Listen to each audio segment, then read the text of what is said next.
Hello, welcome back to the Pokemon movies. This time we're doing the second one, Pokemon the Movie 2000, or Pokemon 2000, or in my country apparently it was called Pokemon 2, The Strength of One.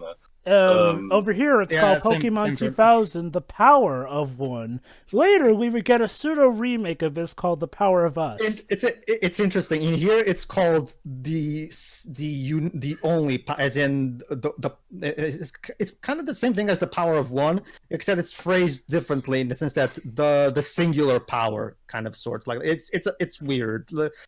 It's yeah, whatever. Anyway, as you can imagine from the title, it was released around the time of the new millennium, kind of between 1999 and 2000. Actually, this is the one that I saw in theaters, believe it or not. I skipped the first one, but I actually saw this one. It was kind of a big of a deal back in the day because I wasn't really allowed to see the anime on my own. Blame my parents. But this was kind of like one of the exceptions. And I even got the stupid chromatic ancient new card, but I still don't know what it's all about. So enjoyable. All right, but before we do that, we're going to do the Pikachu short. If you'll allow me to, basically everybody, if you have your DVDs, if you're watching this on your DVD or Blu-ray, the Pikachu short is in the special features as an extra. If you're watching this on the VHS, the short comes on the same Before bit the movie. right before the movie. As for digital releases, I don't know how the short works in terms of digital releases. So I'm sorry, but you're gonna have to figure that out on your own. We're structuring still in a way that it's separated. So if you want to skip directly to the movie, we'll give you a timestamp to get there. You want to skip the short.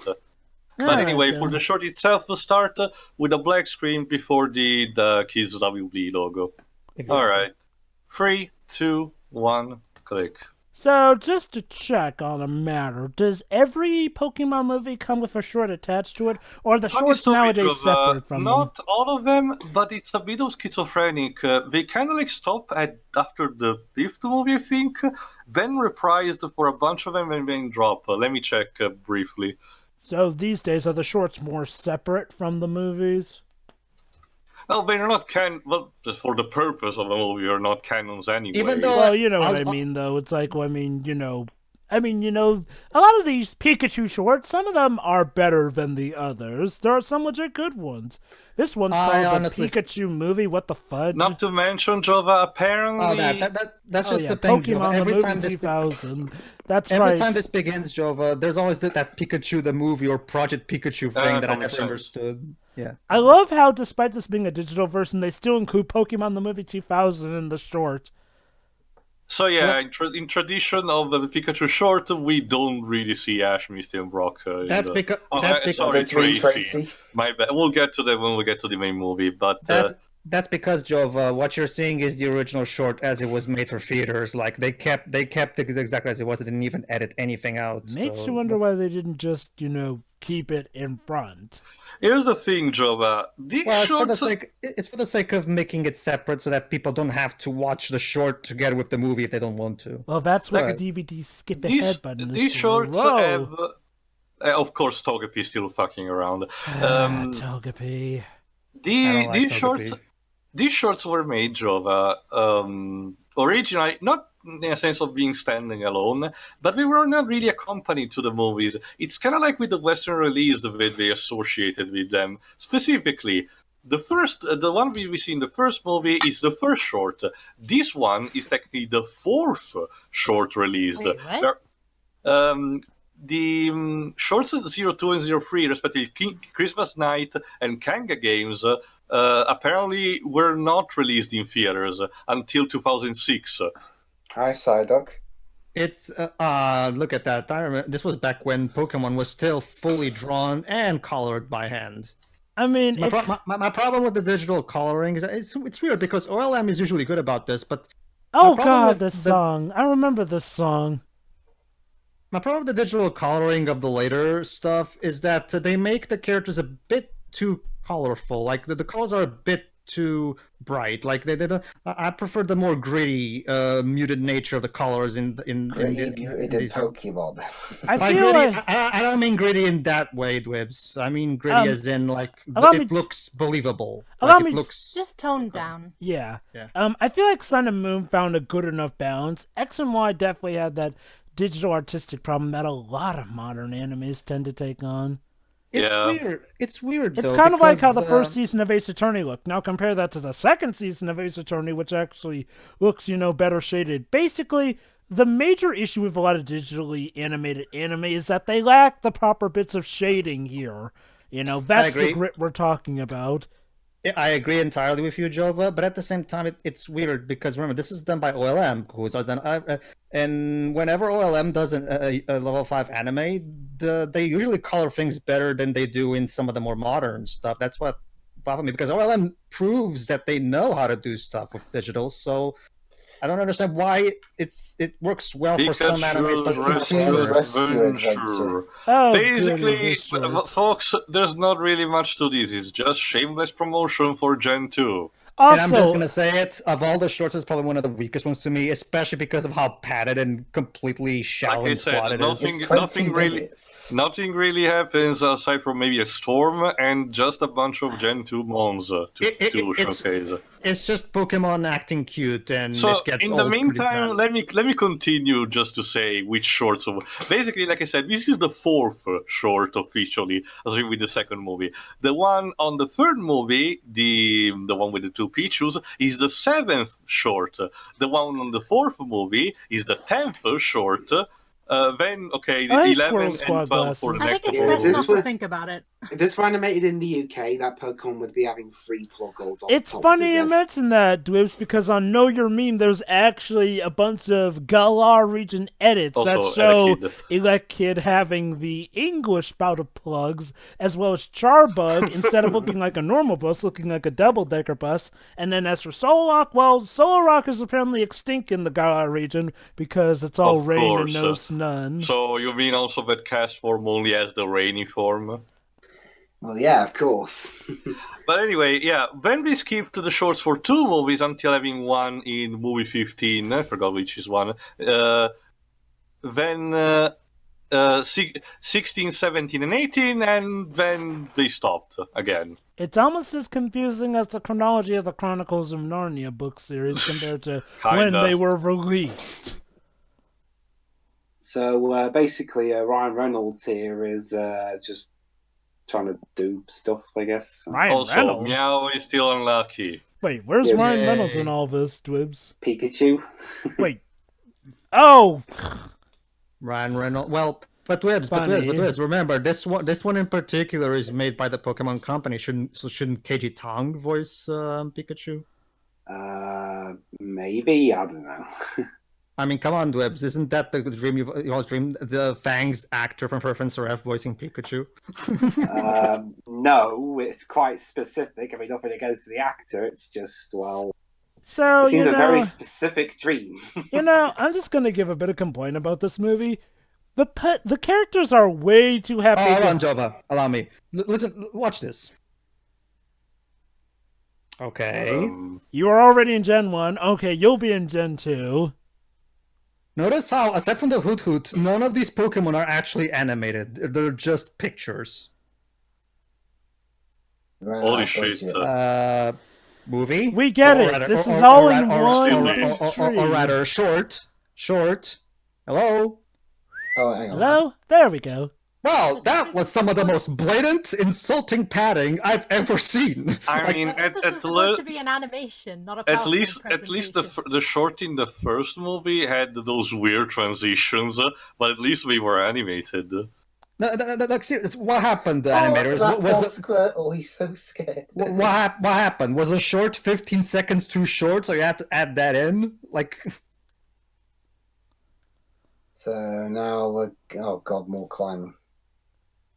Yes, this is our plot. I get that these shorts are not meant to be exactly big scale in plot, but you'd think they'll be able. But at the very least, the first short had something more going, had more stuff going on in this than this one. Oh, goody. No, Now... I've never really been a big fan of Executive, if I'm honest. Okay, here's where the plot holes start to roll in. Yeah, believe it or not, there's some plot holes in this. Apparently, these executors think that Togepi is a missing egg from their pod. Yeah, anyone who's played Pokemon knows that that's not how Executor works. You can't separate one of the eggs from it. That's like removing a body part. Not to mention, the physiology of the Execute is weird. I never really liked Execute as a design, if I'm honest. It's just eggs, a bunch of eggs with faces. Yeah, I prefer their evolved form. At least Dibs, to be fair, is it really any worse than just a pair of jingled keys? Yes. I mean... Oh, Pedro, I didn't know you were a Klefki fan. Well, let's just say I'm not particularly keen on that. At least Klefki is very useful in battle. Also, True. Pedro, in response to your question, Pedro, yes. Okay. I don't know, Joe. At the very least, it's something fantastical. Unlike just a pair of keys. Okay. Like I said, well, when we're recording, Gen 8 has only been revealed for a while with no much information. I still stand on my idea that one of the new mons is going to be a haunted teapot. Probably. Introducing the new Pokemon. I hope one of them will be a sheep. Sure. They're not giving us dragons. Sure. There's already a sheep Pokemon that becomes a dragon type, so that's probably going to be incredibly common in Galar. Time for more time wasting with a dance sequence. Oh, goody! This is the most padding this movie will ever get. Hi, Blossom. It's Okay, Dubs, I got it. Hello, everybody. We're here to announce some new Pokemon from Pokemon Sword and Shield. These aren't even new. I'm sorry, we're talking about Galar. Behold, a new Pokemon table, and it's just a table. There you go. See, there's your Pokemon design. A table. Okay. We're famous for our. Okay. If I can get Pokemon credit though, thankfully the Pokemon designs got a nice revigoration come Gen 7. I think it was when the new president took over, or was it the guy's son? I forget. There was some new management that came on with Gen 7. I wouldn't know that much. Gen 7 had a new game director. Yeah. Okay. That was it. Well, that and the anime for Gen 7 is pretty dang good too. But yeah. Psyduck. Yeah, Pikachu. Remember, there's a plot. So. God, this the short is moving by so quickly that there's so little to actually critique. Where even are we? Like, this doesn't even make a lot of sense because by the time this short supposedly takes place, Ash and the others were traveling through the orange, orange islands, and this instead seems to be a piece of mainland. Okay, what the hell, Clefairy? Why is it that every time Clefairy uses metronome in the anime, it's always some kind of explosive attack? But at least the Pokemon are having Okay. Now, here's my critique of this movie. It's starting to get Central Park levels of condescending. Wait, what's there to be condescending about? It's not like they're trying to teach us just like in Troll Central Park, it's just a lot of colorful things bouncing around, just like the flowers seen in Troll Central Park. Oh, okay. Yeah, my major issue with this short is like, well, ever notice how the characters are way too happy-go-lucky? Like, literally, the first scene in this movie is our heroes tumbling down to their potential doom. Then a bunch of ladybug Pokemon get them, and they're like, oh, hey! All smiles and rainbows. And then they figure out that, Togepi's been captured. But then, it's okay, we've got a nice song and dance party and all that. It's like, man, everyone takes this a little too easily. Never mind, Jova. Pandering would be a better word for me to use. Hey, Gyarados. Also, excuse me, in the Snorlax episode of the anime, the Snorlax there, was very hard to wake up and everything. Like, they even ate him. They did practically everything to wake him up, and the Snorlax just wouldn't wake up. Yeah. All it took in this short for that Snorlax to wake up was an Elekid and a Pikachu to fall on top of him. And a Meow. And his belly just goes. Okay, trampoline. It's Ken Yuyama, right, Dibs? Yuyama. Yeah. Okay. Yujiyama, or whatever your name is called. Some consistency would be nice. Just saying. Maybe that Snorlax was a really light sleeper. And I guess, to be fair, they did get deep embedded into its stomach. If there's one thing a Snorlax does pay mind to, it's its stomach. I will give it this. The animation is pretty good. Well, they typically are for the movies. Personally, I didn't care much for the animation in Pokemon I Choose You. But then again, that's way later down the line. Let me see, for this specific short, production supervisor, animation director, yeah, still Kuniko Yuyama. He's been directing pretty much like 90% of the movies. Screenplay by Hideki Sonoda and storyboard by Yuji Asada. So where's your people? The only one who didn't direct was The Power of Us. Woo! The Pokemon's now all coming together, yo! That's probably why that one is apparently much better than most of them. I mean, okay, from what I've seen and heard, recently the Pokemon movies have been a lot better lately. Honestly, Jova, I recently saw Pokemon I Choose You. I thought it was terrible, but that's a topic for another day. Hey, Snorlax.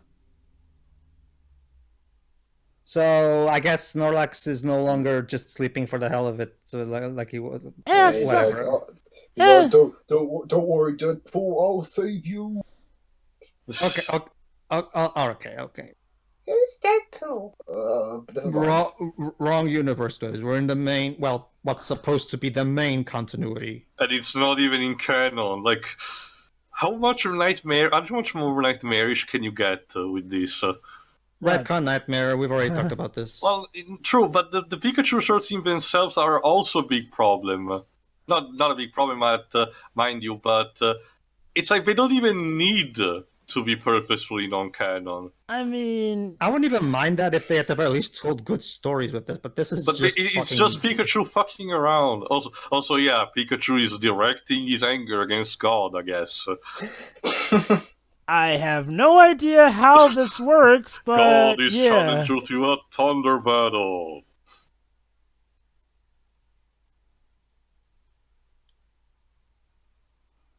Well, remember, the primary theory is that Ash's Pikachu has the bolts of Zeus, so... Yeah, because he's supposedly being powered up by Big Teeny all this time off screen.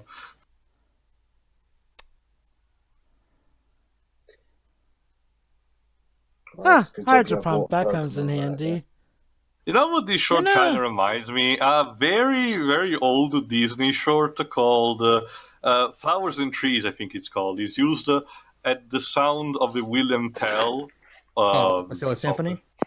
I think so, it is. I remember it used to be in a compilation when my country used to have, regularly, like, say, with the Three Little Pigs, for example, short. It's a Vasily Symphony, then. Yeah. And it kind of has this plot. It shows cutesy things running around, then kind of a storm comes in, then a fire is set, and we need to set him out. Like the primary difference is that was made back in the 40s, back when animated shorts were, Also, I'd argue, thanks to the William Tell, it had even better music. Sorry for the composer, but this is just not helping. Ow. Especially even if you don't compare and even think of the time travel, compare it to the first Pikachu short. Let's just compare it to the first Pikachu short. That's a fair comparison. Compared to the first Pikachu short, this one really falls short. Like, the first Pikachu short was nothing great, but at the very least there was stuff happening and there was a moral of teamwork involved. This year, okay, technically you can argue that there's still the teamwork stuff, considering what they're doing now, but it was done better in the first short. I mean, even the other Pikachu shorts that I've seen have been better than this one. This is just padding, and it probably does enough that it doesn't for characters I don't really care for. Like, seriously, Togepi I've always seen as the freeloader Pokemon who doesn't give Ash the proper respect he deserves for actually being the one who got it to hatch, and instead just beckons to Misty. Like, seriously, Ash earned that Togepi. And after that, he doesn't do much, aside from looking cute and yelling sometimes. I think he evolves eventually. He does, I think. Dragonair? Okay.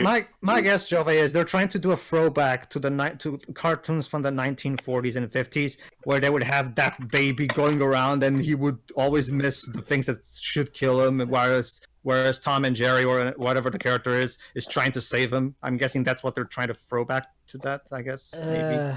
Togepi just is annoying, though. In the sense that he's a freeloader. Oh! Speaking of freeloader...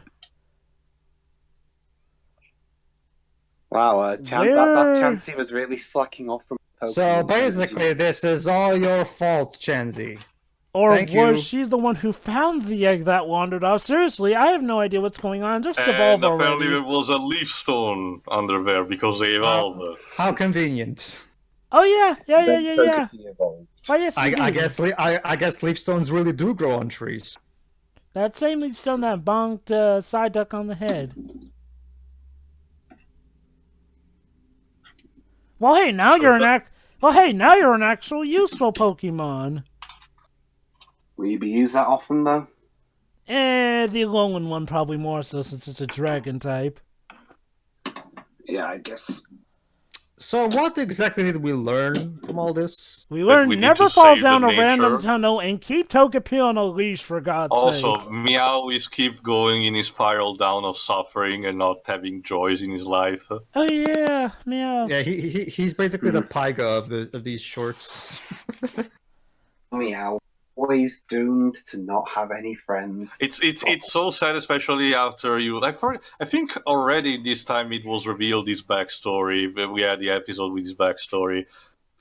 Because the problem is that one of the best episodes in the anime is actually Meow's backstory. It's legitimately sad knowing what happened in his life.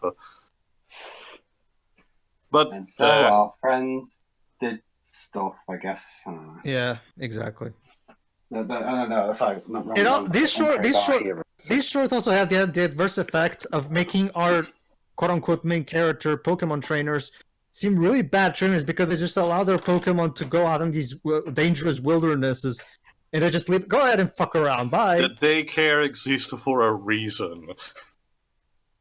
Yeah, I mean, hey, you can even get your Pokemon to level up and breed there too. Yeah, this is lit. They just you guys fuck around while we sleep.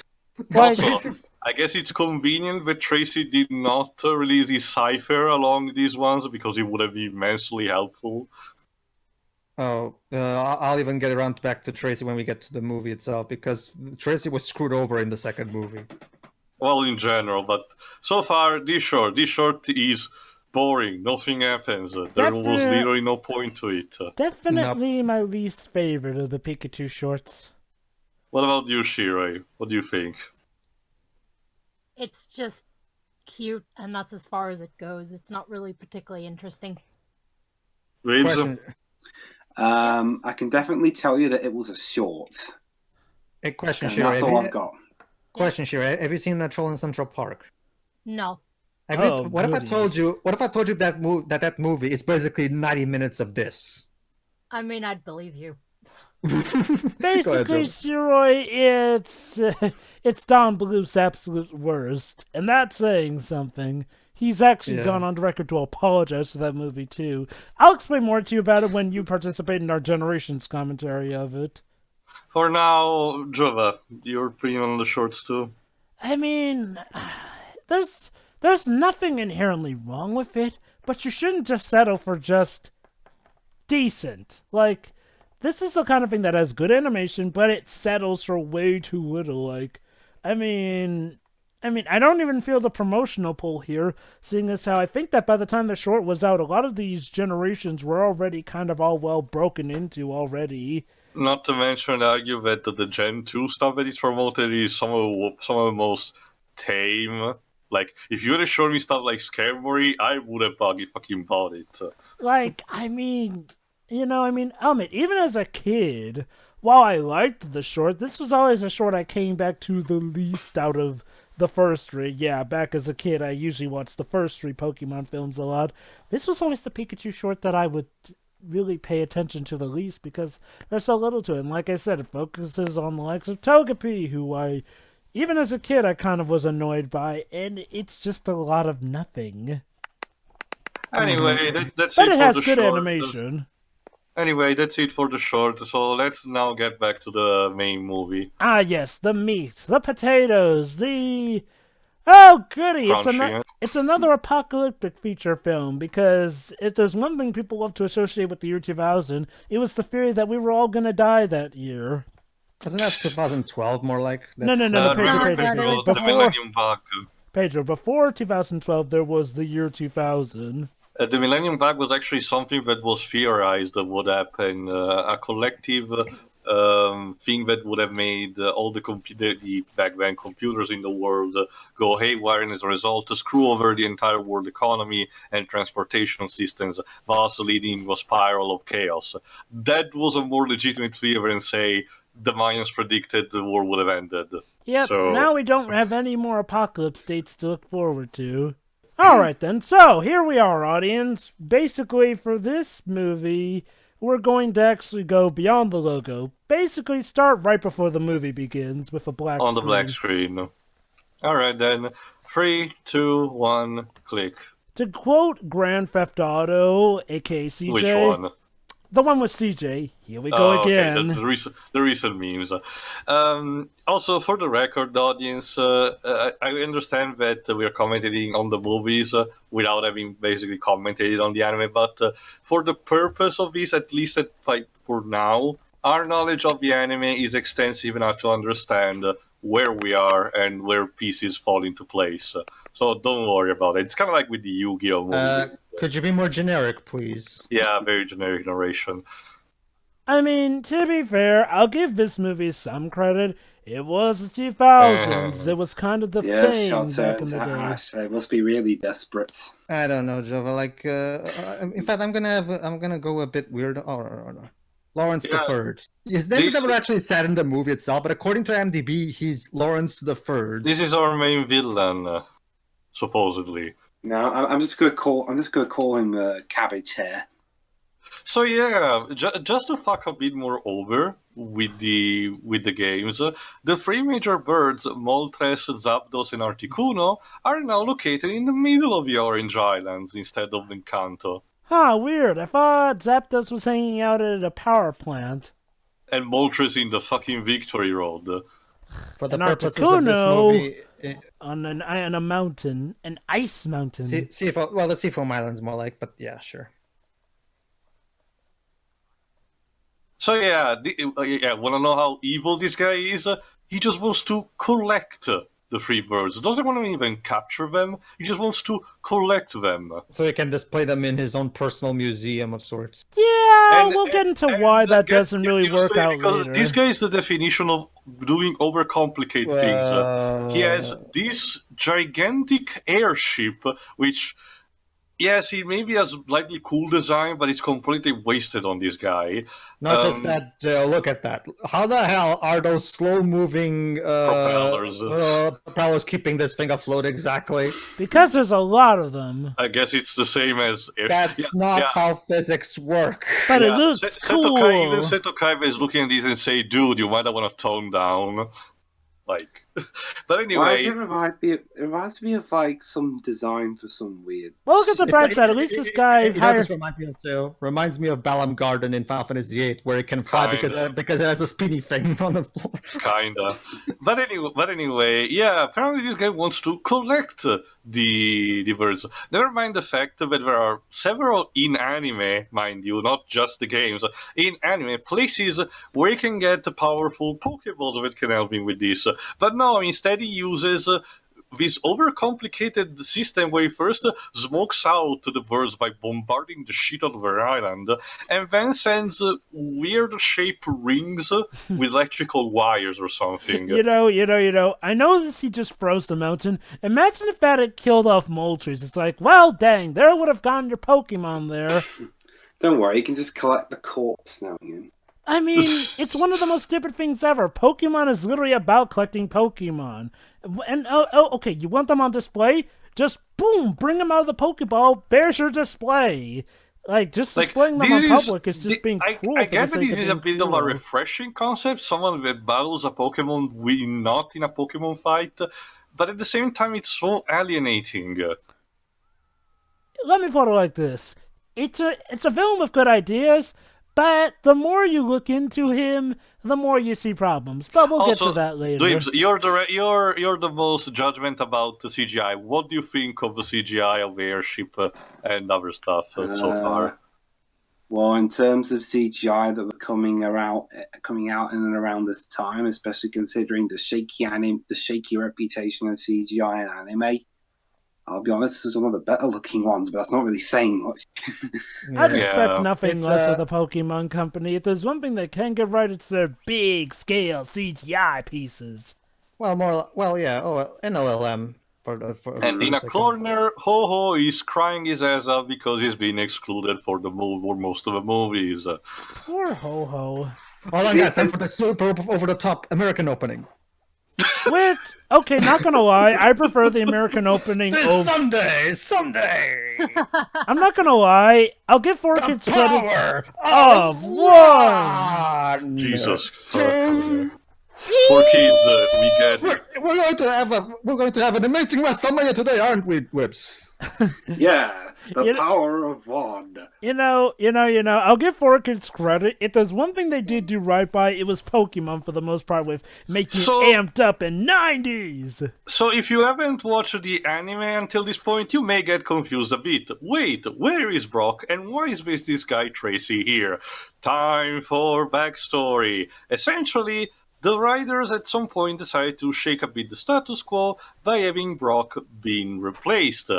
Problem: the execution was as sloppy as you can imagine. Brock was literally dumped with no foreshadowing whatsoever. Tracy just came in right after it, and the fans as a result hated him because it wasn't Brock. So what happened? Tracy stayed in just for a simple story arc on the Orange Island, and then was dumped again, and Brock returned immediately.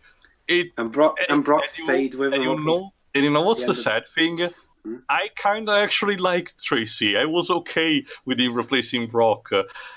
First of all, even if he didn't have the most stellar personalities, I kind of like the fact that he was a bug-type trainer that didn't completely suck. So it was a starter. I mean, he has a fucking cipher. Come on, give him some credit. Brock stayed with... Brock the main problem, Tail. Brock stayed as the main character up until the end of the Gen 4 anime. The main problem, Tail, it's not even just that. The main problem, Tail, is why Brock was replaced. The primary reason Brock was replaced, according to the director of the anime, is because he was afraid that apparently some audiences would find Brock to be an offensive stereotype because of the way his eyes are drawn. Oh, you want to know the ironic thing? His removal actually brought up more racist connotations because everyone thought, hey, you removed the one dark-skinned character for a generic Caucasian. I mean, don't get me wrong, I get why some people like Tracy, but I have always found him as the generic guy. The operation as a whole, sword, really. The operation as a whole was handled as badly. But don't worry, they didn't learn from their mistakes because we're gonna, even without necessarily replacing the cast, but let's just say that the writers are gonna do that again and again. First with Misty and then with other people. So enjoy it because it's gonna be a bumpy ride from now on. I mean, to be fair with Misty has more of a reason to go back because she's, she's got this whole thing. Oh no, guys, a storm is coming. I love how Pikachu, for some reason, already knows what's going on. One thing about this movie is that for some reason the Pokemon themselves have some kind of Jedi precognition where they sense the apocalypse coming somehow. They're trying to replicate the feeling that some animals will actually perceive a disaster like an earthquake when it's coming, but it's done bad. It's more like they say Pokemons have superpowers or precognition, like you just said. Oh yeah, that's right. Remember when Ash had a Lapras? Those were the good old days. And the Snorlax. Yeah, the Lapras. Oh, the Snorlax. That was interesting. He probably gave it away to a random trainer he met. I've forgotten. Did he have the Lapras during the Hoenn seasons? I don't even remember. Remember, before Owen, Ash dumps all the Pokemon that he had to Professor Oak. He always does that. he only uses Pidgeot one last time before getting to Hoenn. Thank goodness he at least remembers his Charizard. I honestly don't know what it's worse. The way Ash chooses to have his Pokemon evolving, or how Ash chooses to capture and obtain Pokemons in general. Like, the more the year passes by, the more Ash becomes this terrible trainer, one of the worst examples of you can be on a trainer. Even if you take away the extremely competitive aspect of the games. Even on a more casual standpoint, I just want to catch Pokemon and everything. Ash is still a terrible trainer. Until until X, Y, and Z were finally, and I mean finally, they made him competent. I mean, you know what it feels like? Ash feels instead one of more like the youngsters that you will fight at the beginning of one of the routes, but he consistently uses just the usual Rattata, and that's it. The primary, yeah, it's that wouldn't. The main reason why that stands out so much is because before X, Y, and Z, and by that I mean pre X, Y, and Z, but I'm taking out the third movie and the Lucario movie. For the most part, the stories in the anime movies have been subpar at best. So as a result, it just becomes much harder to ignore those aspects. I mean, I wouldn't say they've all been subpar at best. But oh yeah, this is the time Mr. Mime was. Oh yes, by the way. Oh shit, Delia! She has a name. She has. For context, Ash Mom was never name dropped up until this point. This was the major twist that the movie had. Yes, this is the big plot twist of the movie, everybody. Enjoy.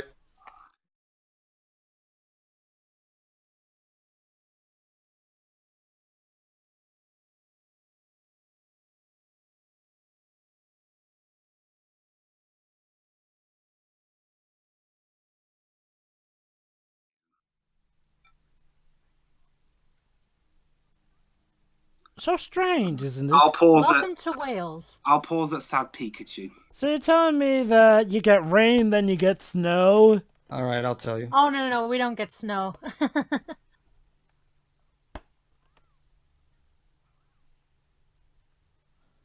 Oh my god, it's Aurora Borealis! Yeah. Aurora Borealis? What are you doing at this time of the day, at this time, in this particular region. Yes. It's entirely in front of Ash House. Yes. God is... And now it's over. God is confused about this, I guess. The crops have never been such great. And the problem is that I honestly don't know who is to blame for this. Rayquaza, Thundurus, I don't know. Somebody stop those Digletts. Tio. Rayquaza is currently in his retirement on the moon. Or those Diglett, rather. Oh god, he lost his bike to a bunch of Diglets, the dicks. Shall I call them? Yeah. I already made that joke, Joba. Yeah, but now that we're in time here.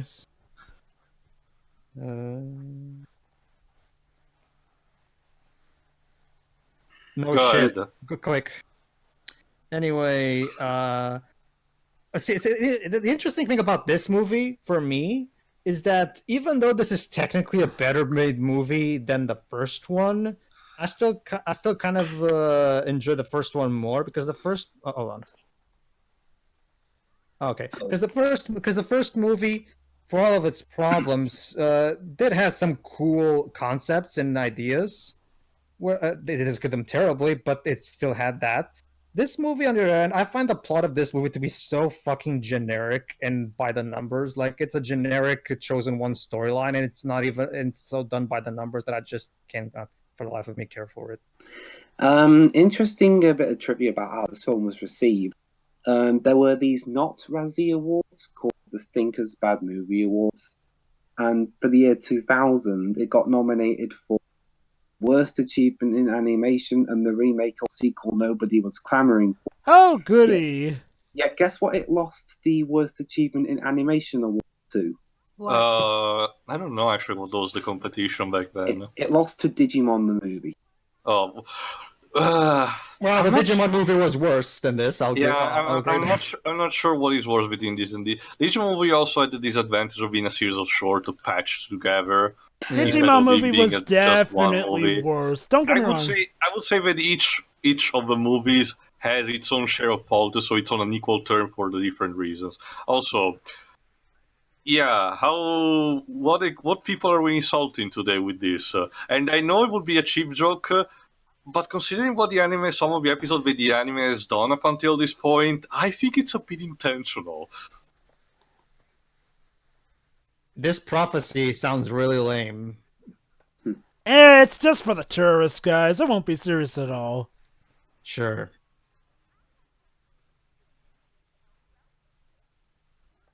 I will never get over this trope. And someone is jealous. I will never Not just that, Teo. Notice how they have the exact same face.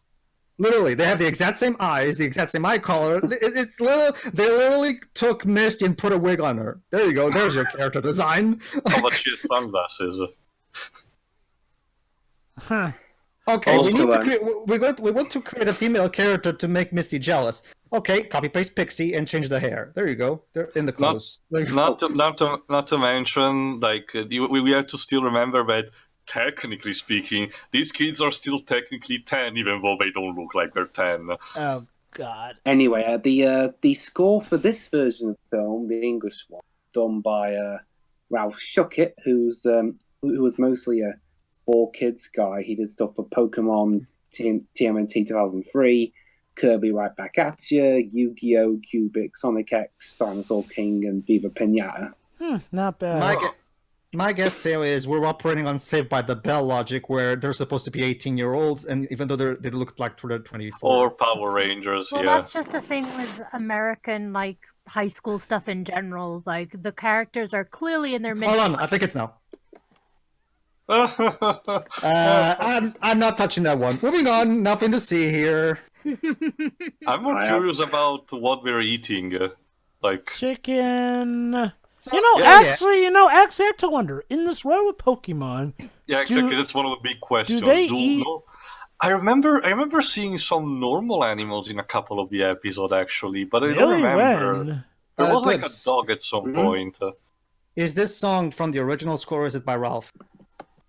Probably. I can't hear it very well. Because I actually really like this song. I'll give The it that. I haven't watched the Swede review of it in a long time, but I think it's supposed to be the original I'm score. guessing it's mostly Ralph. Well, remember, It's they don't credit Shinji Miyazaki in the credits, so... Shame. Anyway, that's the thing. Dwibs, aside from the fact that Misty already has plenty of annoying traits to her in the anime, now she's at tsundere adding to the list. Pedro. She was a tsundere from the Pedro. get-go. She was a tsundere from the get-go. From the moment Ash crashed her bike, she was a tsundere. I know, but this is the one where it's more annoying the most. But go ahead, sure. I think it's more of a preference of the writer because, in a lot of series that center around various species, most of the time you have humanized, mammals, but then we have all the fish who are just, fish, like, and they don't apply in the rules. I wonder, And do people can people eat them. actually eat Pokemon in this universe? Like, turns them into meat? I have to wonder if people do that. I No, mean, let's it's a not forget, subject the that meat you've has to never come from touched. someplace. To quote Gary Noah from PokeSense, silly Shiroi, cats don't exist. Ash. Wait for the Mystery of Lucario to get the cool costume. Not gonna lie, I love the costumage in that movie. Also, is Lisa Ortiz voicing her? Wow, this chick is I a think fucking so. slut. Like, Nothing about what she just said implies that, though. I Yeah. don't know. She's just calling him cute. Also, yeah, like I forgot. Well, I mentioned this in the short, but in case you haven't watched it, yeah, as you can imagine, thanks to Tracy's presence and everything, this is supposed to set in the middle of the Orange Island arc. Basically, a filler story arc on a place that was never in any game whatsoever, where Ash basically got around a bunch of islands and then won a separate league of its own. What? Did you guys hear what Misty just said? No. That's a switch. If you want to get someone who can do what you want whenever you want, then you need to get yourself a girlfriend. So? I'm not touching that. Yeah. Yeah, let's not touch that Meanwhile, with a 10 Pikachu- people. Like, this, Pikachu got even though fed this up with- came out in the year 2000, that joke is so dated. Meanwhile, Pikachu got fed up of waiting for the plot to start. He just took his hat and Yeah.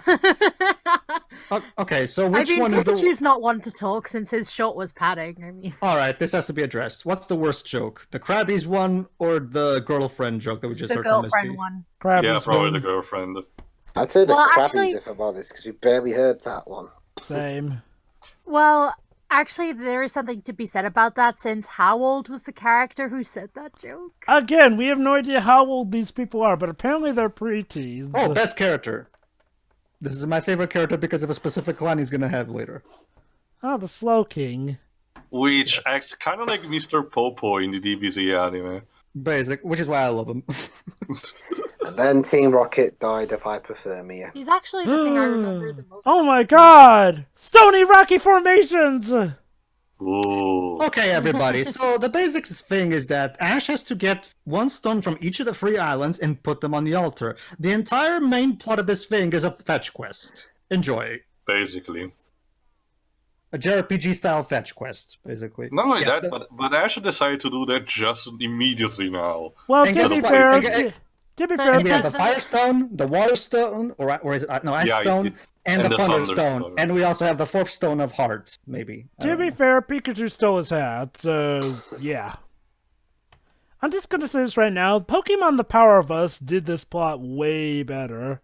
Hey, go figure. I have yet to see this one. The one that's called Power of Us is better than The Power of One. Maybe because they realized that the whole show's... I thought the Power of Us was a bit different.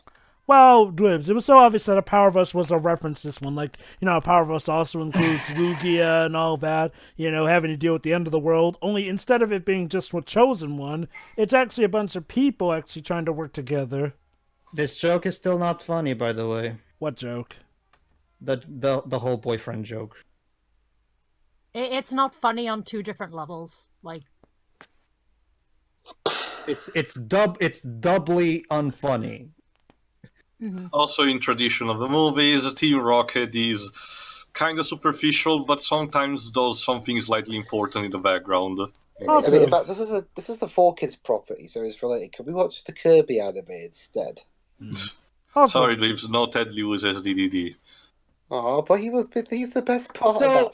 So let me get this straight, Larry. You're acknowledging that there's a disturbance in the balance of power, and you've read the prophecy, which clearly states that if you disturb the harmony, things will go to shit. You're And doing nothing. so you're perfectly fine with collecting these birds, and after that, dying because of the apocalypse. This is your plan. Brilliant. It's just like Eggman turning the whole world into a card and then dying in the cold vacuum of space. Also, on that monitor there were symbols of the Pokemon trading card game. Cute. yeah. Also, Tia, we don't get Ted Lewis as Dee Dee, but we get Ted Lewis as Tracy. Yeah. Also, before you're asking, no, we don't really get the backstory of our villain, and in the Japanese version, also hi Brock, in the Japanese version they maybe gloss it briefly, something like that his mother died or something, but that's literally it. Yeah. We know barely nothing about this guy. Yeah, in fact, 4Kids decided that plot point was so insignificant they cut it out. Thank God. It's just okay, this is our villain's plan, everybody. He wants to collect these birds and die after. Again, not because even of the apocalypse. Again, not even catching in Pokeballs, just collecting them in From those what- electric from what- rings. It's From not what so I much that. understand, wasn't the Japanese plot just as dumb? No, it was. Well, I don't think we're. Did we Lives, say, the did we say plot wasn't otherwise? really that altered aside from what he just mentioned. Yeah, I don't think we said otherwise. But anyway, what kills me, Teo, is the fact that he's apparently perfectly okay with dying because of the apocalypse after this. So this is your plan? Yes, Joe? To his credit, he doesn't intend to die. He's got an airship, so he won't be on the Earth and all that. And apparently he doesn't know that capturing them will supposedly bring the apocalypse, which, yeah, you know, kind of really doesn't make sense. Since when do free Pokemon control the balance of the Earth? That just doesn't make any sense. Like, you know, okay. Unless you're in Gen 3. I mean, okay. To be fair, even with Gen 3, as far as we knew, that was just a Hoenn region, not the entire world that was at stake. But here's the thing, Jova. Okay, so he doesn't believe that doing this will cause the apocalypse. Okay, here's the problem. So he believes only in half of the. Okay, that looks pretty fun. Anyway, so he believes in only half of the prophecy. The other half he doesn't believe in it. That's very selective faith. For the convenience of the plot. Okay. That was a shot establishing that we're getting along. Another thing that you're gonna see later, Shiroi, that boat is capable of defying the laws of physics, as we're going to see later. Ooh, well, just look at this now. Whoa! No. Movie. That's not how physics work. I wish I had coffee right now. Well, I'll be honest. I'll be honest, so guys. This is a series we have. It's a series where I know I said this before, but it's a series where we have talking mice, cats, dogs, anthropomorphic. I agreed with, but and you draw the line at there is an extent to what Also, you can, Also, Dweebs, you are basically implying that the Pokemon just repeating their names or just saying that they're talking. Yes, Meow actually talks, but he's the exception. It's like a dog barking. It's like Jova. Yes.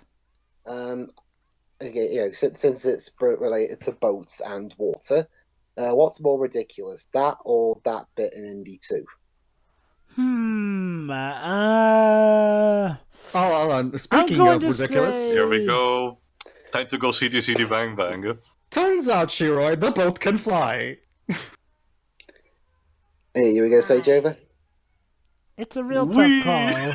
I will say though, this is well, okay. With a light enough boat, I can maybe buy that. But with a boat this heavy though, I don't know how. Not even the strongest of wind can move it. Not just that, Jova, but I think when Kara put it best in his Pokemon Forever review that he did with Suede, if your boat can fly, then what's the point of it being a boat? What if the plane's part's broken? I don't think you know. Exactly. Thank you.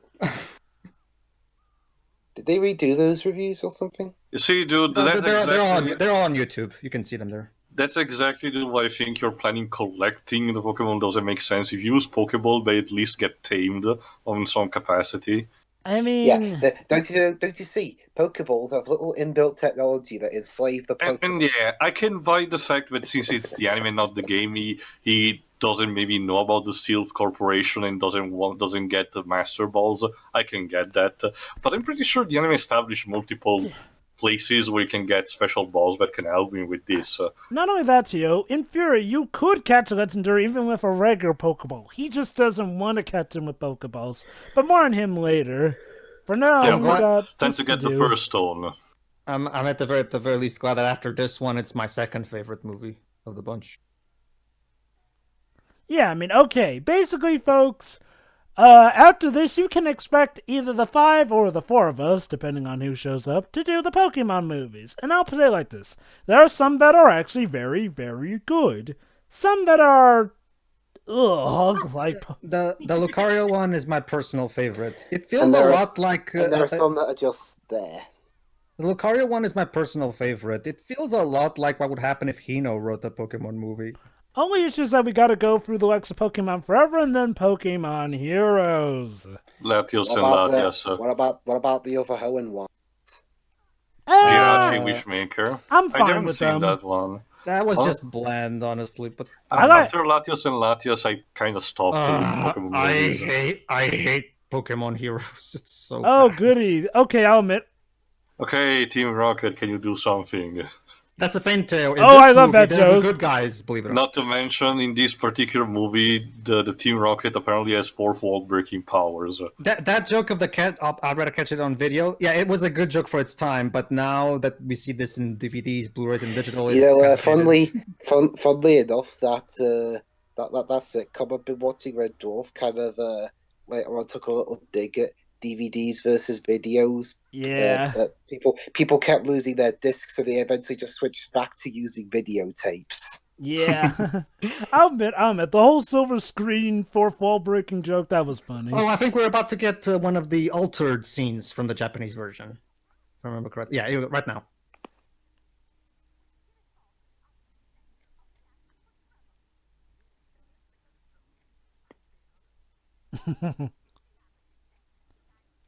Cute. Meow is a sheeper. But here's the interesting thing, thing, because guys. they actually do become a couple in the manga. But here's the interesting thing, guys. In the original Japanese version, there's an extra line that was cut that specifically establishes that their age. Apparently, both Jesse and James are still teenagers because they're still 18 years old. No. No. Well, yeah, they are. Apparently they are, Tio. What's wrong?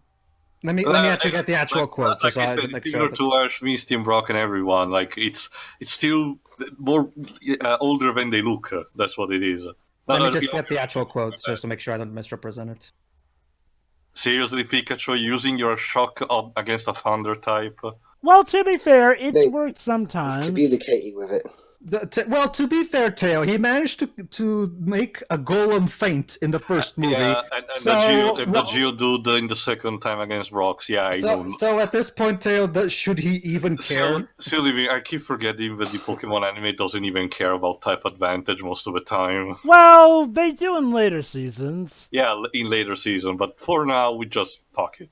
But it should have been like that from the beginning, though. I think that's what Teo's trying to get at. It tends to be an issue with almost all these mon-hunting anime. The worst really happens in the black and white season, so yeah.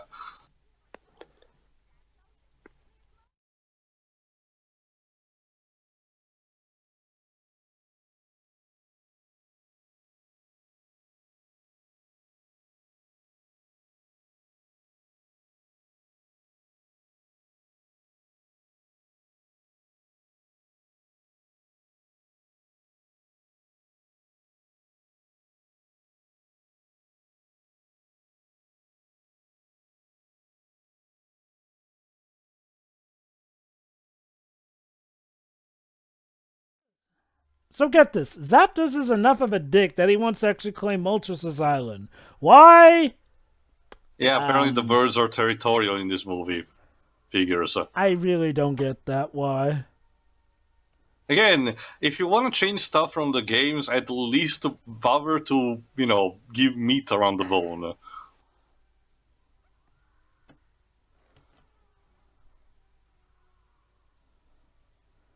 Oh, here we go. Teo. Never mind, Teo. It's even worse. I'm seeing right now, Teo. What this? But for those who don't know, the original Japanese movie. The original Japanese version of this movie is called Pokémon Revelation Lugia. What they say in the original Japanese version, Teo, is James says that they're 5 years older than Ash. So apparently they're 15. 15. Oh wow. I don't even understand how the hell age works in this universe anymore. Like, again, I guess really the tagline is space is warped and time is bendable. Okay, I can buy that they would look that old because puberty is this just Ash's coma fever dream? Okay. In the case of Team Rocket, I can buy that they're teenagers because puberty can work very weird like that. Trust me, even in my high school, you saw a lot of teenagers who looked like they could be 20. Okay, again, if this was live action, I would be more forgiving, but it's an anime. Make them look like their age. Yeah, I mean, again, to be fair, with Team Rocket, you can meet teens who look like that. What? I'll write that. But that's more like the exception rather than the rule, surely. Well done. You captured an electric phoenix and a bunch of idiots. Okay. Tell you what. I'll give you the one about Ash, because Ash is just at this point where he does not age whatsoever. But as to the other ones, I'd say that's more fair game. Okay, question to... Well, I've been a Gen 2 player myself, but in general, question, will people prefer Silver? I'm probably biased because I play mostly Pokemon Gold and Crystal. What really is the appeal of Lugia, in a sense that...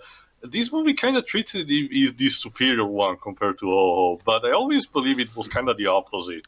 It's all about the stats, man. He's a giant blue flying dragon. And as someone who has yet to play Gen 2, God, I can't believe I still haven't played Gen 2. Plus we've got more than enough birds. Well, even... Hold on, here's the prophecy. The tablet. Return the slab. So, nothing in that prophecy ever tells you that, hey, the birds are connected to the prophecy. Yeah, again, overcomplicated things. These guys have like a Michelangelo-style painting. Oh, okay, now, we're about to get the robbed backstory of sorts, that was in the Japanese version. Here we go. That's the one that's... Oh, I love the hypocrisy here now, hold on. Oh, yes, Misty. By all means, Misty. Talk to us about the ethics of... Oh, hold on. You're in the wrong universe, buddy. Hold on. He began his collection... with a card. Wait, so you went from a new card to a giant nonsensical fortress. There's a gap between those two points. Can we fill that gap, please? Wait, guys, I think I get it now. He starts from a card. He's a collector of sorts. He's the one who made the Pokemon trading card game and is trying to push it onto all of us by showing us that he has the free birds in captivity. Actually, now that I think about it, this is basically, I think, the only major Pokemon media in the anime that has one of the cards from the trading card game. Or did they dedicate like an episode special to the trading card game? I forgot. I love how in all of this, Articuno is the only bird who's pretty much minding his own business on his own island. Also, by all means, I think Linkard also said this best. By all means, Misty, teach us about the ethics of capturing Pokemon. God forbid this guy just wants to collect these Pokemon just to have them on display, whereas you literally throw your Pokemon into legalized cockfights. I'm just saying. And sometimes they discover cheap toys, especially in the anime. Lives, when was Black and White released? The year? In the West. Well, in general. It came out in Japan in 2010, the West in 2011. So 10 years before N's introduction in Team Plasma, the Pokemon still had that kind of preachiness about the collection thing. Not just that. Okay, let's think about this for a moment. In the first movie, we have an anti-fighting message. Now we have an anti-collecting message. Even though the whole slogan of the fucking franchise is collect them all. Gotta catch them all. Okay. Gotta catch them all. Okay, sorry, gotta catch them all. Okay. You get my point, though, right? Like I said, it's alienating because it's not even catching them in a proper sense, but, complete different method. All it would have taken is just a rewrite. Like, instead of her getting mad at him for collecting them, instead she get mad at him for, keeping them in, such a torturous example. Strain?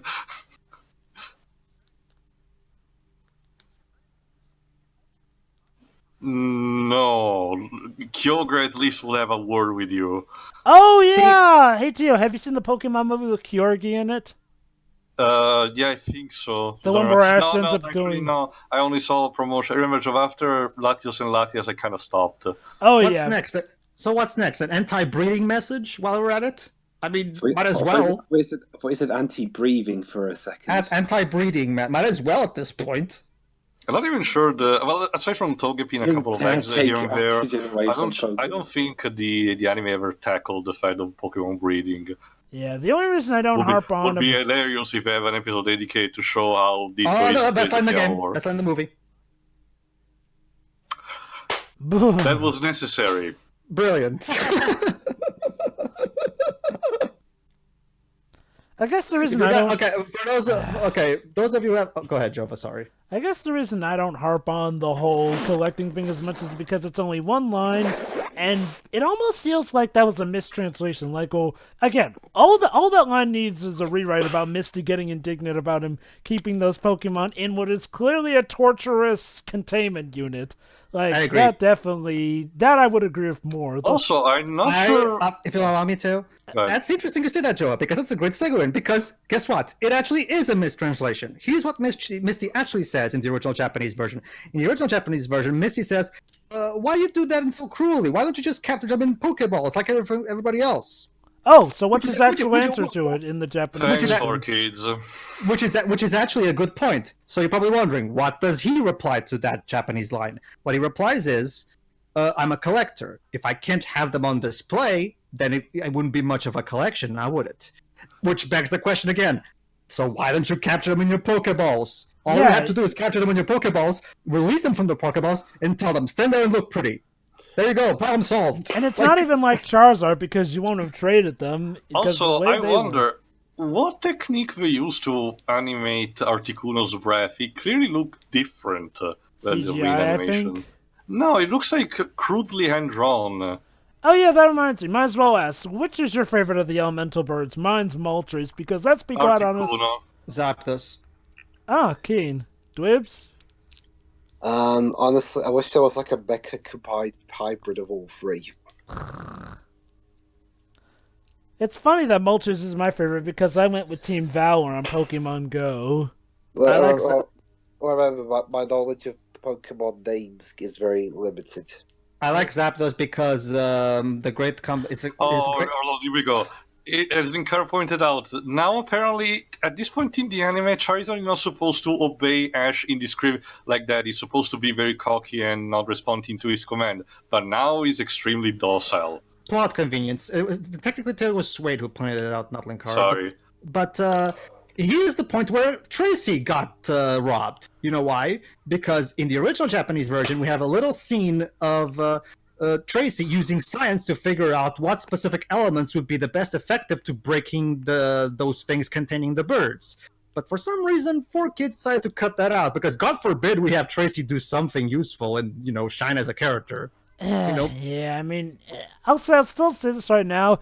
I get that Tracy did kind of get dealt a crap hand, but at the same time, let's not forget he kind of came on at the result of Brock being dealt an even worse hand at the time.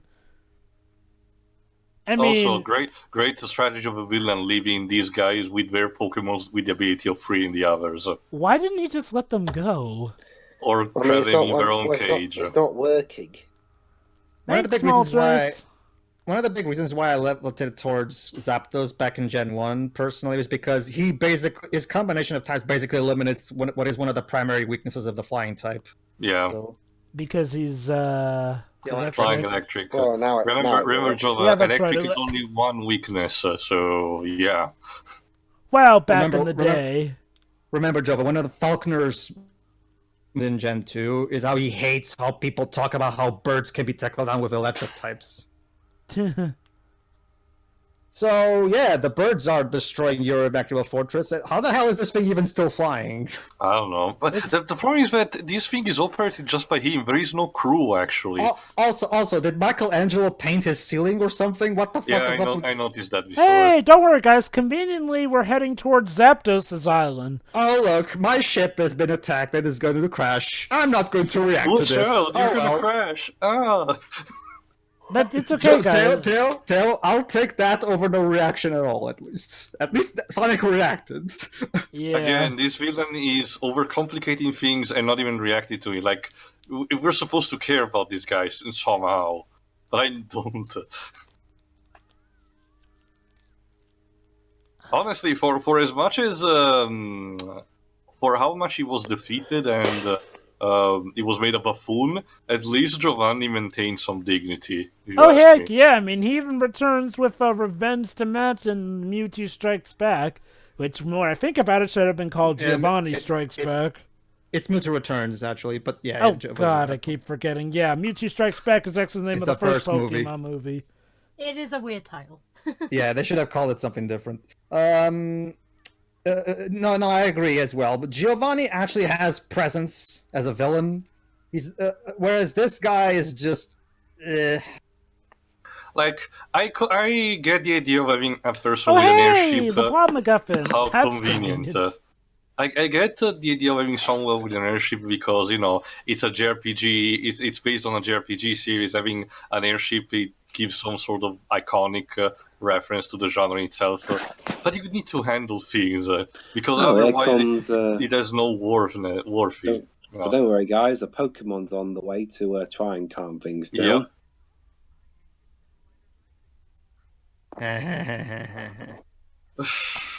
Thanks for that poop joke. That was wonderful.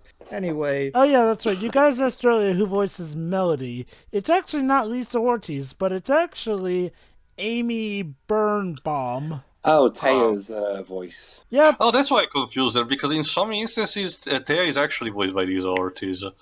And she also voices Max in Pokemon Gem 3. Who's voicing the villain? Is that villain quotation, I mean? Let me check. Some guy. Just some guy who's just some guy. Half this movie. He's voiced by Neil Stewart. I swear half this movie is just characters going, "What?" Thank you, Dwibs. And having the boat being trashed around. You were saying, Chiri? I said some guy who's just some guy. Guys.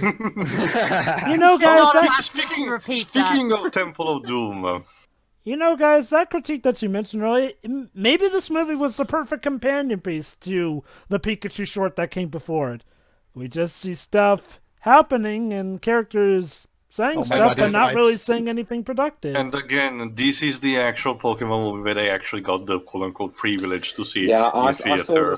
I saw this in cinemas too. Did you have fun with it as a kid at least? Of the movies I saw in cinemas. I don't remember, honestly, Joe. It was a long time ago, obviously, and not much memories of back then. Yeah, I saw a couple of them at least. I remember getting the Ancient Mew card, the Chrome card, and I think 3 cards, special cards based on Articuno, Zapdos, and Moltres.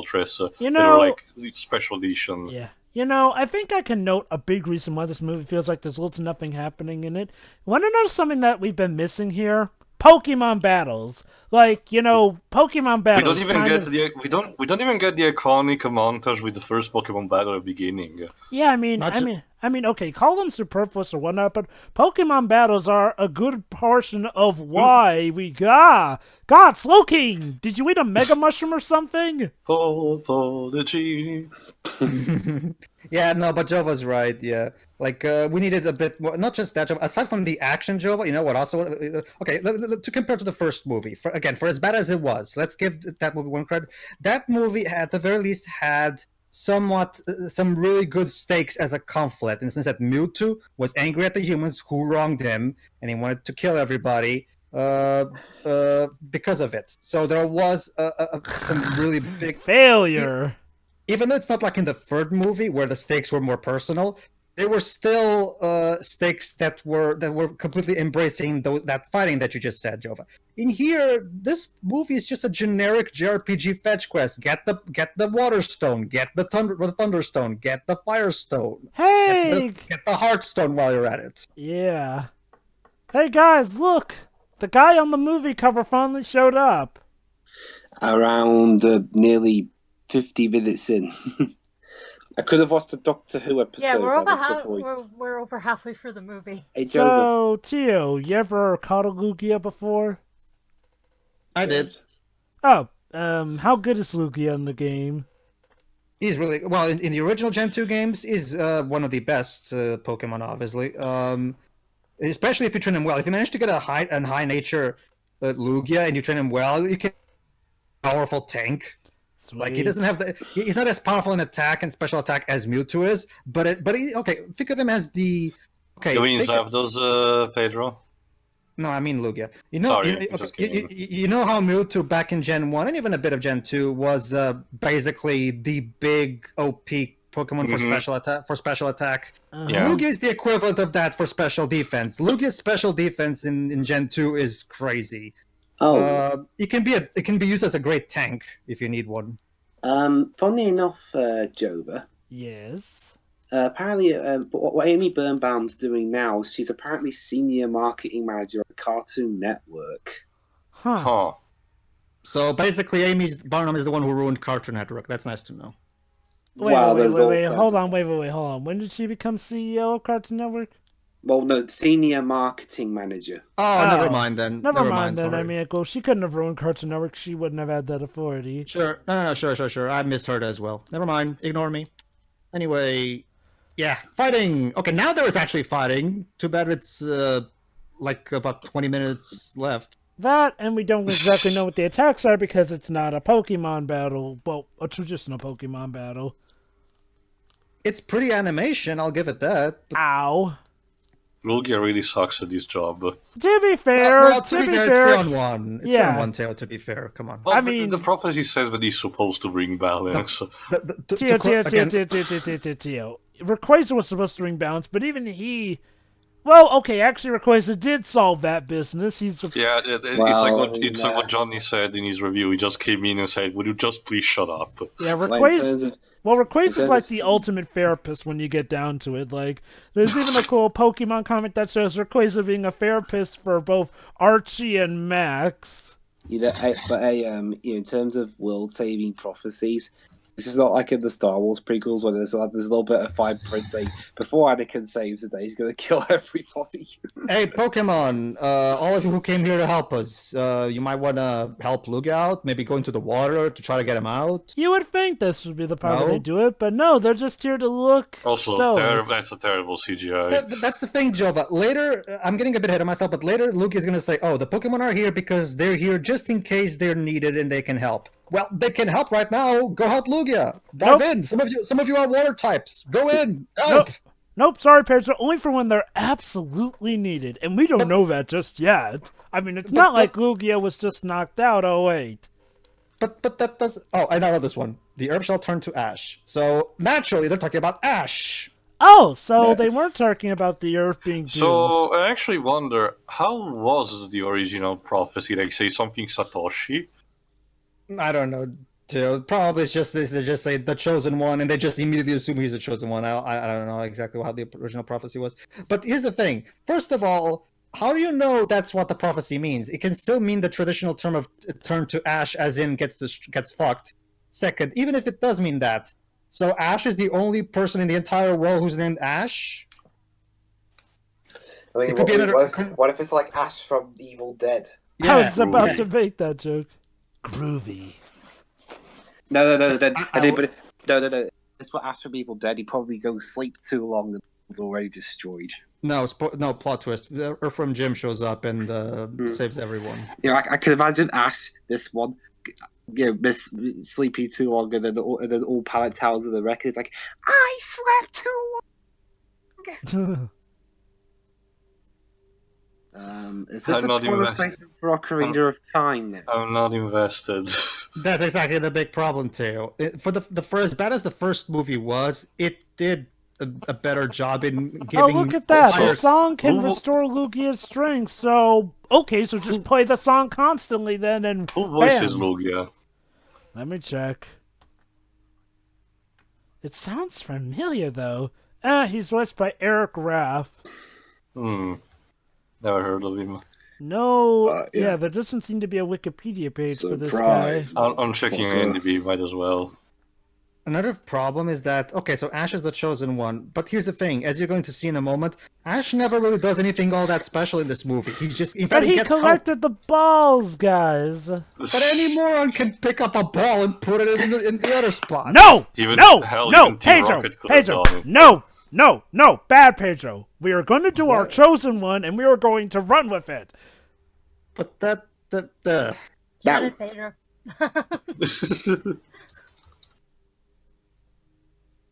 Yes, you can. Otherwise, we are royally screwed. Joe, did you hey, Snorlax! Joe, did you turn into freaking Bob the Builder? So let me get this straight. Charizard is only okay. My guess, Teo, is Charizard is producing a truce. Okay, the world is in danger, so I'm going to let this one go, and I'm going to obey you for now because it helps the world. Maybe Charizard is thinking for the greater good. I don't know. The greater good. Ash, please. Ash, the 90s. Hold on. Wow. Wow. That's Ash. We'll be back later on Saturday Night Live with Ash. That pun was totally cool. Pokemon 2000 was hitting front of the audience.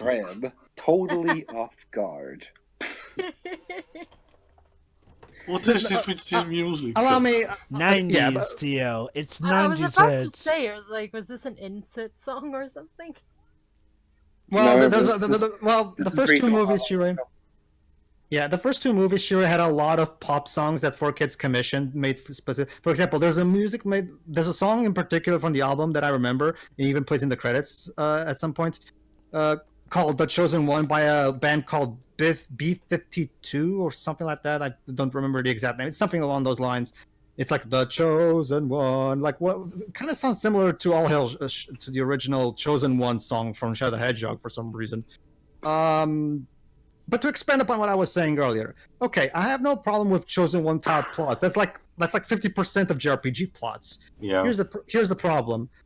When you make a Chosen One plot, you have to make the Chosen One have some kind of special quality or ability that actually makes him a proper Chosen One that separates him from all the other normal mojos. Ash literally has nothing special about him. In fact, he gets help all the way along. He wouldn't even be able to do any of this if it wasn't for all the Pokemon helping him. I mean, I guess to be fair, when they say chosen one, they're talking about the one who wields the Pokemon. Like, dang, the Pokemon don't get any credit, but hot dang, that's by that logic, Mewtwo should be the chosen one, since he's a much better Pokemon trainer than Ash is. Well, clearly clearly the prophecy did not expect clones to be part of the equation. Yeah, Mewtwo kind of fucked that up himself. True, and Mewtwo was kind of evil. Well, okay. Well, not at this point. Remember, this is after his redemption, though.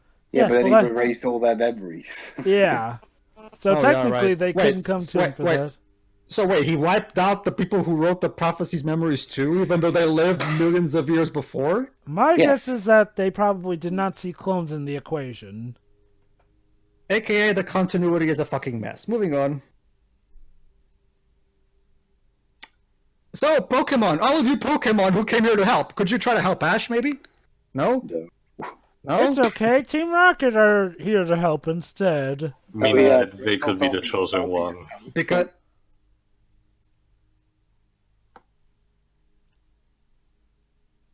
What about take over the radio tower for some reason. They couldn't think of something better for them to do in this movie, I guess. Does Ash have a flying Pokemon at this point big enough to carry him? He used to, but he got rid of Pidgeot.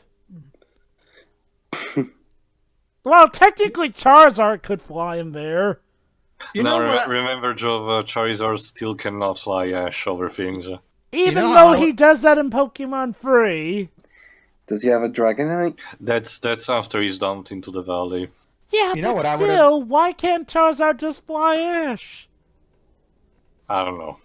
You know what I would have done if I was writing this? I would have had Team Rocket, instead of leaving the airship with them, instead they would have still stayed somewhat, and they found Larry, and them and Larry make some kind of deal, so they can he'll keep the Lugia and they get to keep the birds, so that Team and Rocket can still retain their evil nature of trying to capture Pokemon for Giovanni, while at the same time, instead of having Team Rocket helping Ash, we have the actual Pokemon that came here to help us. Wouldn't that be a better delegation of the characters? Okay, to their credit, as far as they know, the world's gonna be screwed if they don't help here, so I guess priorities of survival take that. Okay, that is a pretty cool writing sequence. Like, this movie has some neat set pieces, I'll give it that.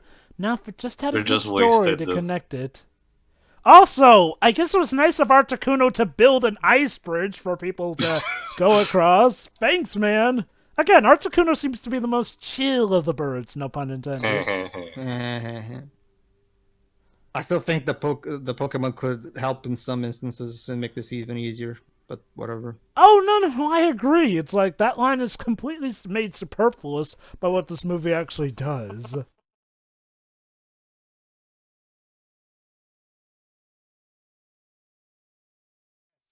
Get that ball out of its mouth. And there we go. I have a question.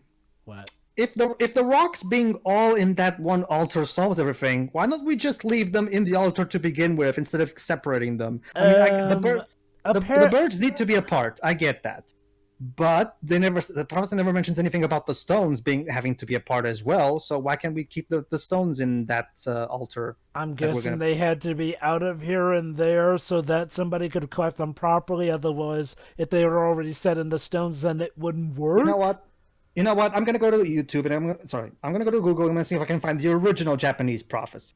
Let's see what it says. Come on. Maybe on Bulbapedia. Yeah. Oh, that's gonna hurt. Oh snap! Articuno's down. Oh no. I mean, to be fair, Moltres pretty much was gonna mop the floor with him. Yeah. Let me see if I can find the original. Jeez, Lugia, what? Were you gonna leave him to burn if he didn't have a treasure? Zap. And the boy someone was fast asleep, but just saw this as weird going. Oh, no, why? Here it is. I found the Japanese prophecy. Okay, I just have one question to ask. Why is Aptus and Moltres trying to kill them now? Anyway, prophecy. Because logic is overrated, Jova. Anyway, here's the original prophecy: Fire God, Thunder God, and Ice God. Because remember, in the original script, in the Japanese script, they're referred to as gods, but obviously 4Kids doesn't want any mention of religion in here, so it's fine. It's old NES Final Fantasy style of censorship, basically. Okay, so basically, Ice God, Thunder God, they're all powerful. They must not be disturbed. A slightest mistake could disturb the balance of sky and earth, making the world walk towards destruction. The ocean god, the ocean god, that's Lugia, will only arise when the world is in need. Other than that, he won't appear. Thanks for telling us. In order to calm the god's anger, it is necessary to find the superior one. The superior one. Okay. I have a newfound respect for them not calling us the superior one in this version. Okay, Pedro, I hate to say it, Pedro, from what you've read so far, I'm preferring the localized version so far. If only because they don't call Ash the superior one. God dang it. Also, the more you think about it, Team Rocket are closer to being heroes than Ash. Like, they actually sacrifice themselves just to, give Lugia a fighting chance and not be weighed down as much. Also, Pokemon, you want to try and do something to slow down Moltres and Zapdos? That's what he's saying. I agree with you, Jova, but at the same time... this bit.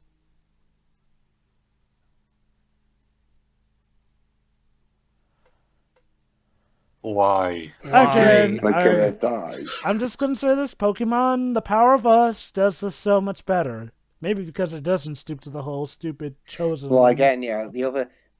Okay, that's one other thing. The power of us does better compared to this one. While that one also has a lot of other characters, they actually get to do something. That timing, dude. Hang on.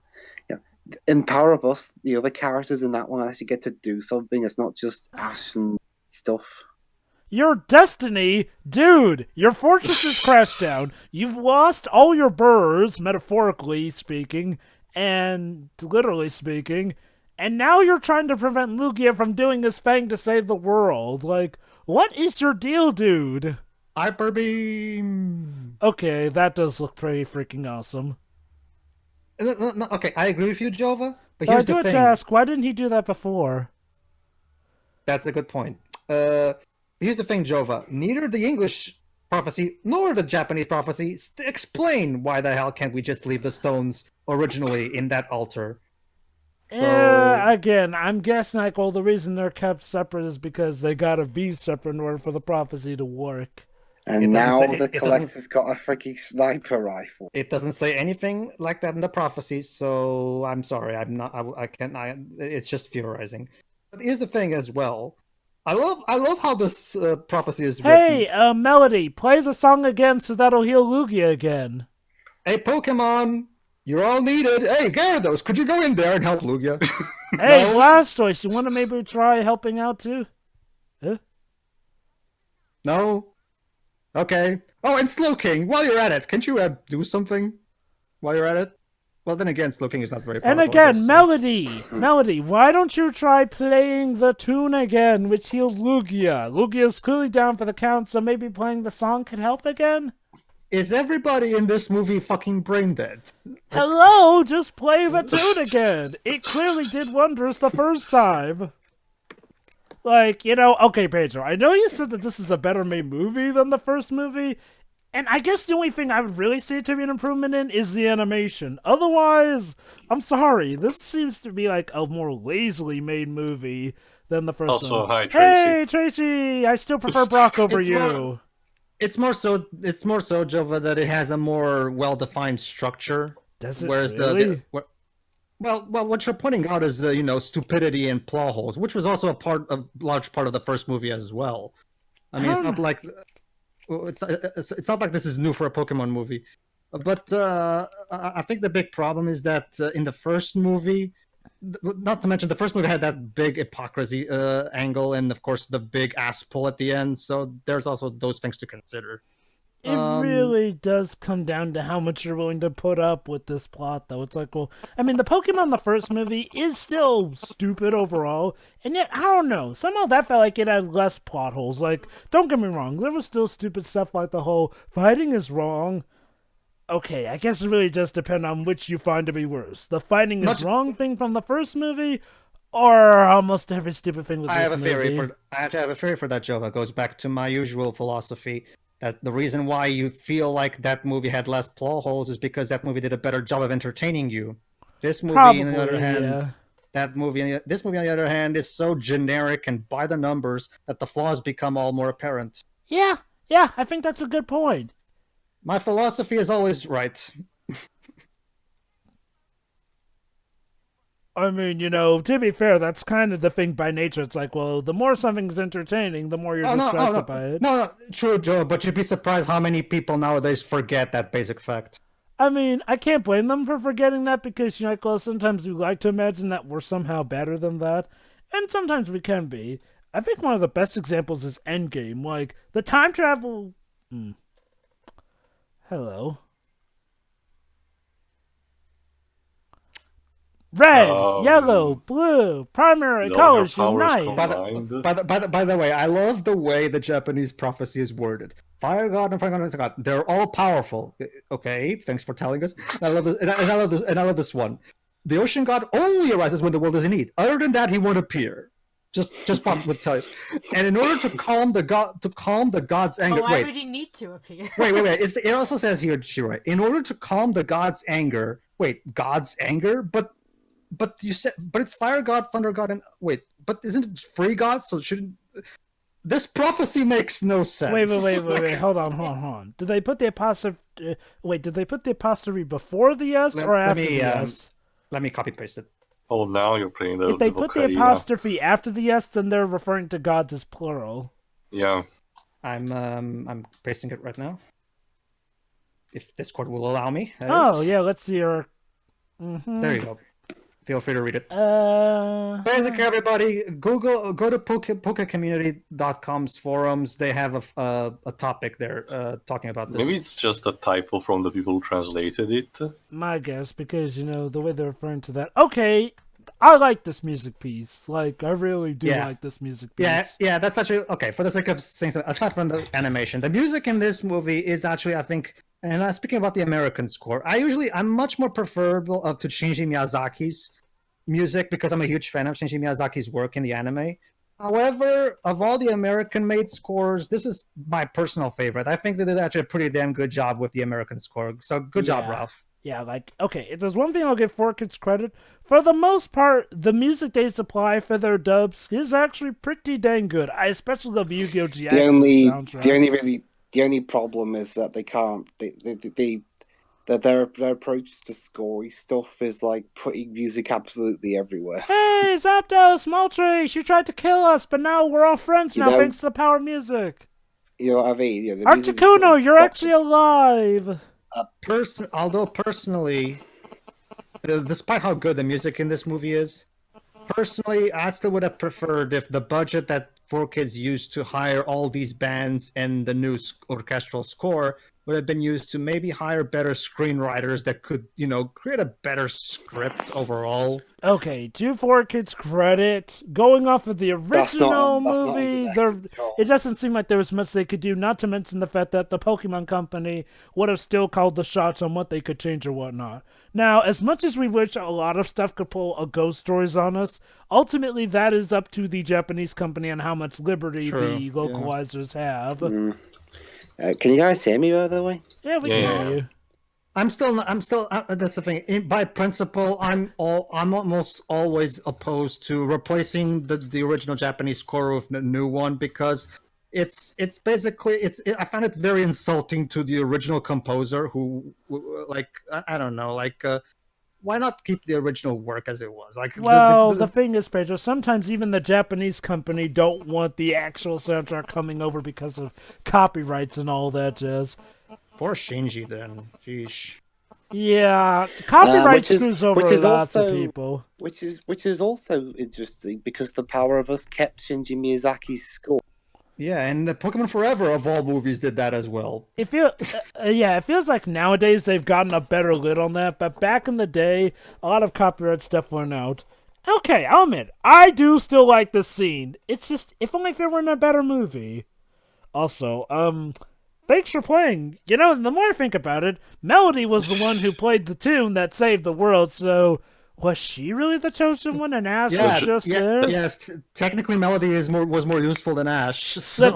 Let's see. Misty was more useful than... Everyone was the chosen one. Except for Tracy. Tracy still sucks. No,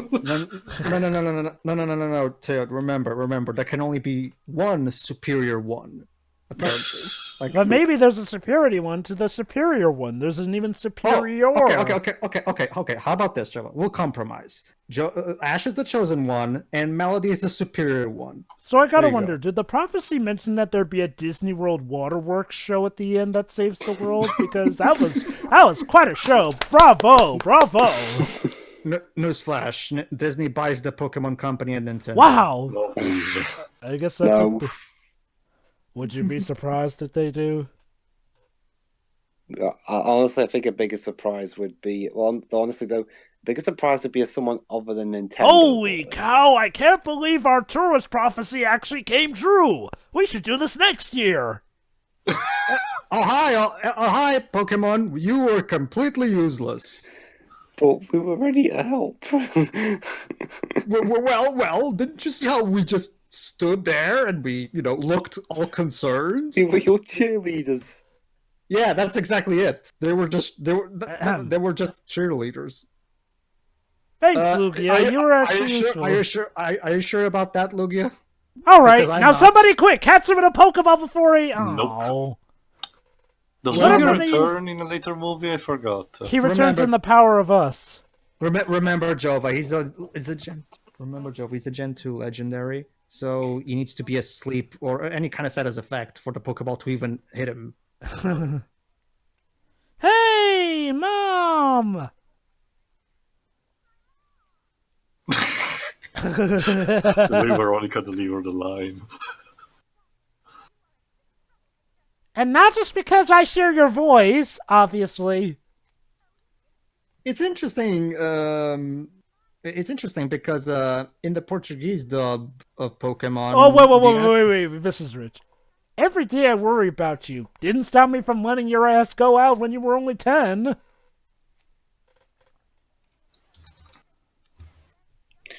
Goodbye. I must go back to Generation 2. Nope. I don't think you get to choose where these things happen, Mom. Also, not for nothing, but you kind of let him go out in the wild, so yeah. You're a bad mother. No, Pedro. To her credit, it's part of the family tradition to let your 10-year-old go out and roam the world. And that's a horrible tradition. Also, Lusamine is still technically the worst mother. Yeah, Lusamine's a way worse. But I thought you liked tradition, Pedro. Well, I like tradition when it's for a good cause, and I failed to realize when this... I love this one. This is redemption, I guess. Yeah, I still have no idea what that card means. And like I said, it's his original card too. It's his original card that he started with. I know. I don't know what it's written on the card. It's a nuke. Ask me what it means. And don't you see, guys? Now he's gonna go on to fund the Pokemon trading card game. All right, here we go. One last joke before the movie ends.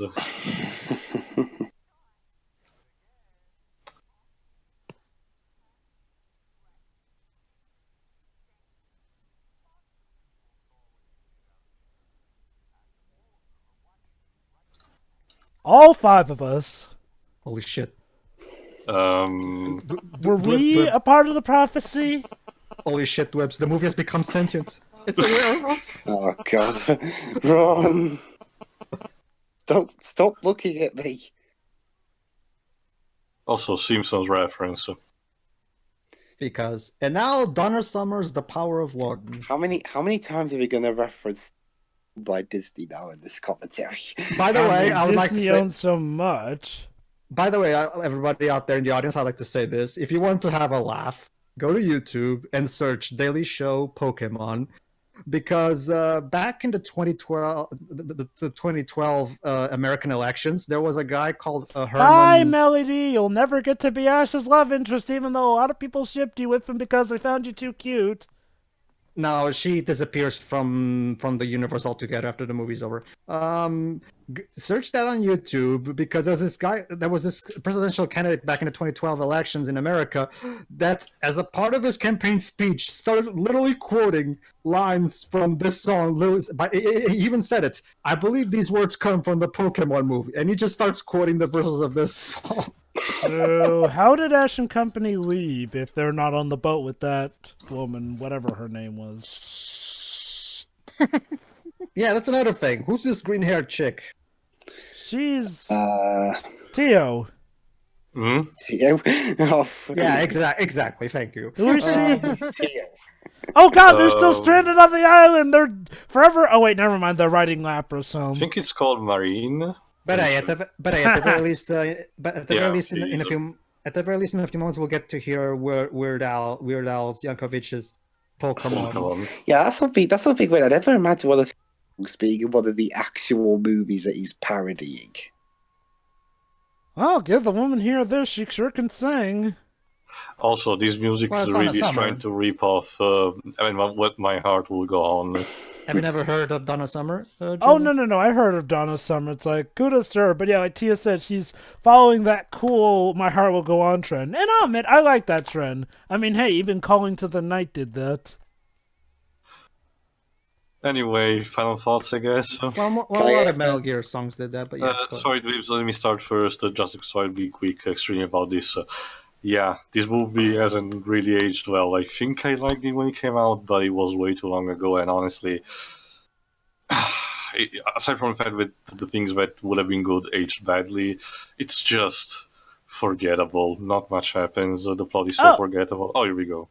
There we go. Oh. I love this song. Pokemon. I mean, what a weird place to put this song after we nearly suffered the apocalypse, but okay. You know what's the weirdest thing, Joe? Apparently, Weird Al is very famous also in Japan because JoJo referenced him name by name. Yeah. So... Here's the thing about Pokemon. They get a lot, and I'm hey, Brock! Yeah, hey, Brock. I'm in the movie, by the way. You know, he also guest starred in a MLP episode. You know, it's really ironic that we're seeing him with it's ironic that we're seeing him with a professor here and there because that's where Tracy would later end up to be in, I think, the third movie. Oh, recently Weird Al was in like a music video for a cover of Africa. Go ahead. Of course. So yeah, this was bad. Next.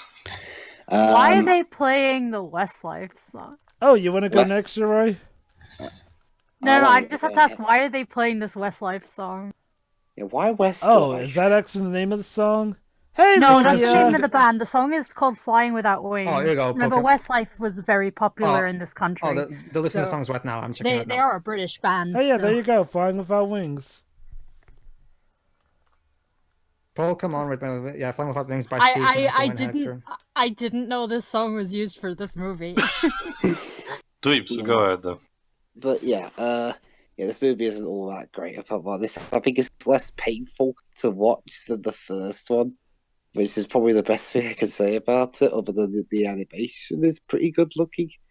And the score, from what little I could hear of it, because I had to have the volume down because I'm watching it from my phone, that was alright too. But everything else was just kind of there for me. I mean, I don't think it's not horrible. I just think it's just one of those. It's one of the Pokemon.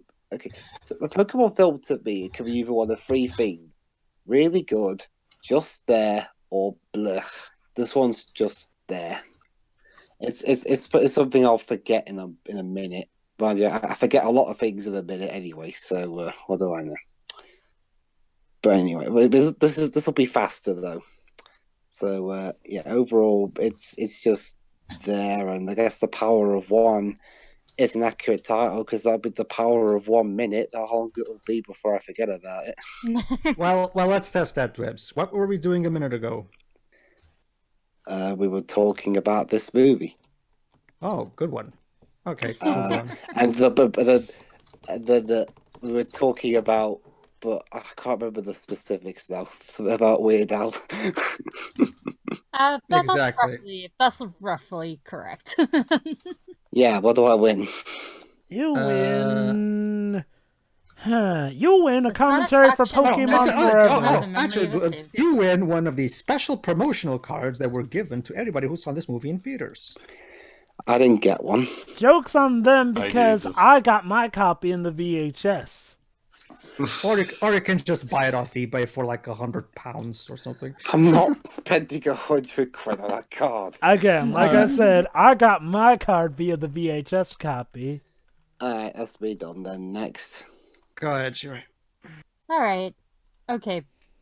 You know, the whole thing of this movie's plot being a fetch quest wouldn't be a problem if, the rest of the movie had so much personality. Because when you think about it, there are so many movies, like, okay, Infinity War and Endgame, they're technically fetch quests, but there's so much personality surrounding all that. This movie doesn't really have that, and it comes off as being a slog because of that. Mm-hmm. And it's just dull to sit through. I've never seen the Japanese version, so I can't really say anything about the comparisons aside from you're not awkward missing changes much. for jokes. Aside from those changes that I pointed out, Shiroi, of course, there's nothing else. This is one of the least offensive ones that for kids. Although there's some ones that really baffled us, like the Tracy one. Like it's so. No. I do agree. Removing him, Brock, was actually a worse thing to do. So, and especially since we had the what was the reaction to Brock in the anime? Because the anime was going on before this movie, so nobody minded Brock. Everybody loved Brock. It's just that the director of the anime, for some reason, thought that people would think Western audiences would think he's racist. Well, that's a bit of a late reaction. You want to know and again, the ironic thing is that removing him actually came off as more racist because hey, replacing the only dark-skinned character on the main cast for a generic white boy. And I'll be quite honest, even with stuff, Tracy wasn't really that good. I mean, okay, people who liked him, more power to you, and I didn't even hate him, it's just, he was just there. And to replace Brock, who was a much more fun character with him, just didn't feel right. But we can say more for that when we actually commented on the anime. Pretty boring. What do you think of the animation and the music? Well, the animation is good, as usual, and I actually really like the music. I mean, you said that this is the Western music. Yes.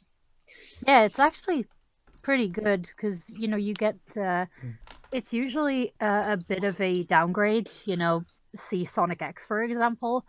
Yeah. Well, vocal songs aside, Gotta Go Fast was not as good as Sonic Drive, but it was still pretty damn good. Well, remember, we didn't get that. Oh, right. I forgot. Us Europeans didn't get that. We just got the... We just had them singing, Fortunately, just the title of the show in Rockstar voice. I watched Sonic X subbed back in the day, way before it even reached my country, so I never had to put up with that. Although, as I said, back then, we did get Gotta Go Fast as the ending theme. So why they didn't use it as the opening theme also, I will never know. Because making logical decisions is something that's quite overrated, Shiroi, don't you know? Well, again, let's not forget copyright, because copyright was the whole reason that Sonic X, the American version, wasn't allowed to use some of the songs. It clearly wasn't a copyright issue. So using as an opening is copyright infringement, but on the ending isn't. That makes a lot of sense. I wasn't talking about that theme. I was talking about other music in general. When it comes to not using Gotta Go Fast, yeah, that was just illogical. I don't know why you Brits thought you could do... Oh, you mean this movie specifically with the... Oh, yeah, no, I'm with you now. But no, I actually thought the this US soundtrack really was pretty good. Mm-hmm. And that's all I have to say. I mean, this is... I don't remember how I felt about it, back then, because I watched this movie quite a bit. But, yeah, it's not... I mean, it's not like so god awful I wouldn't sit through it ever again, but it's just so boring. Yeah. Alright, I'm done. Pedro. Okay. Okay. Aside from, like me and Joe have argued over the course of this thing, the big problem with this, and Shiro even bring it up as well. The big problem with this movie is that there's no meat to its bones at all. This entire movie is a skeleton of a fetch quest plot that has nothing to it. This movie has no theme, no message, no. Okay, for as incredibly ham-fisted and obnoxious as the message of the first movie was, at the very least, the first movie was trying to have some kind of point. This movie, on the other hand, is just slogging and completely going through the motions and not even caring to have some kind of point to make at all. Like, what would we even learn from all of this? That one person can make the difference? Well, no fucking shit. I mean, not to mention the whole one person making all the difference. That's a very situational and specific thing that requires a lot of specific circumstances. So it's not really something that can be a moral to be applied for your life or something like that. It just doesn't work.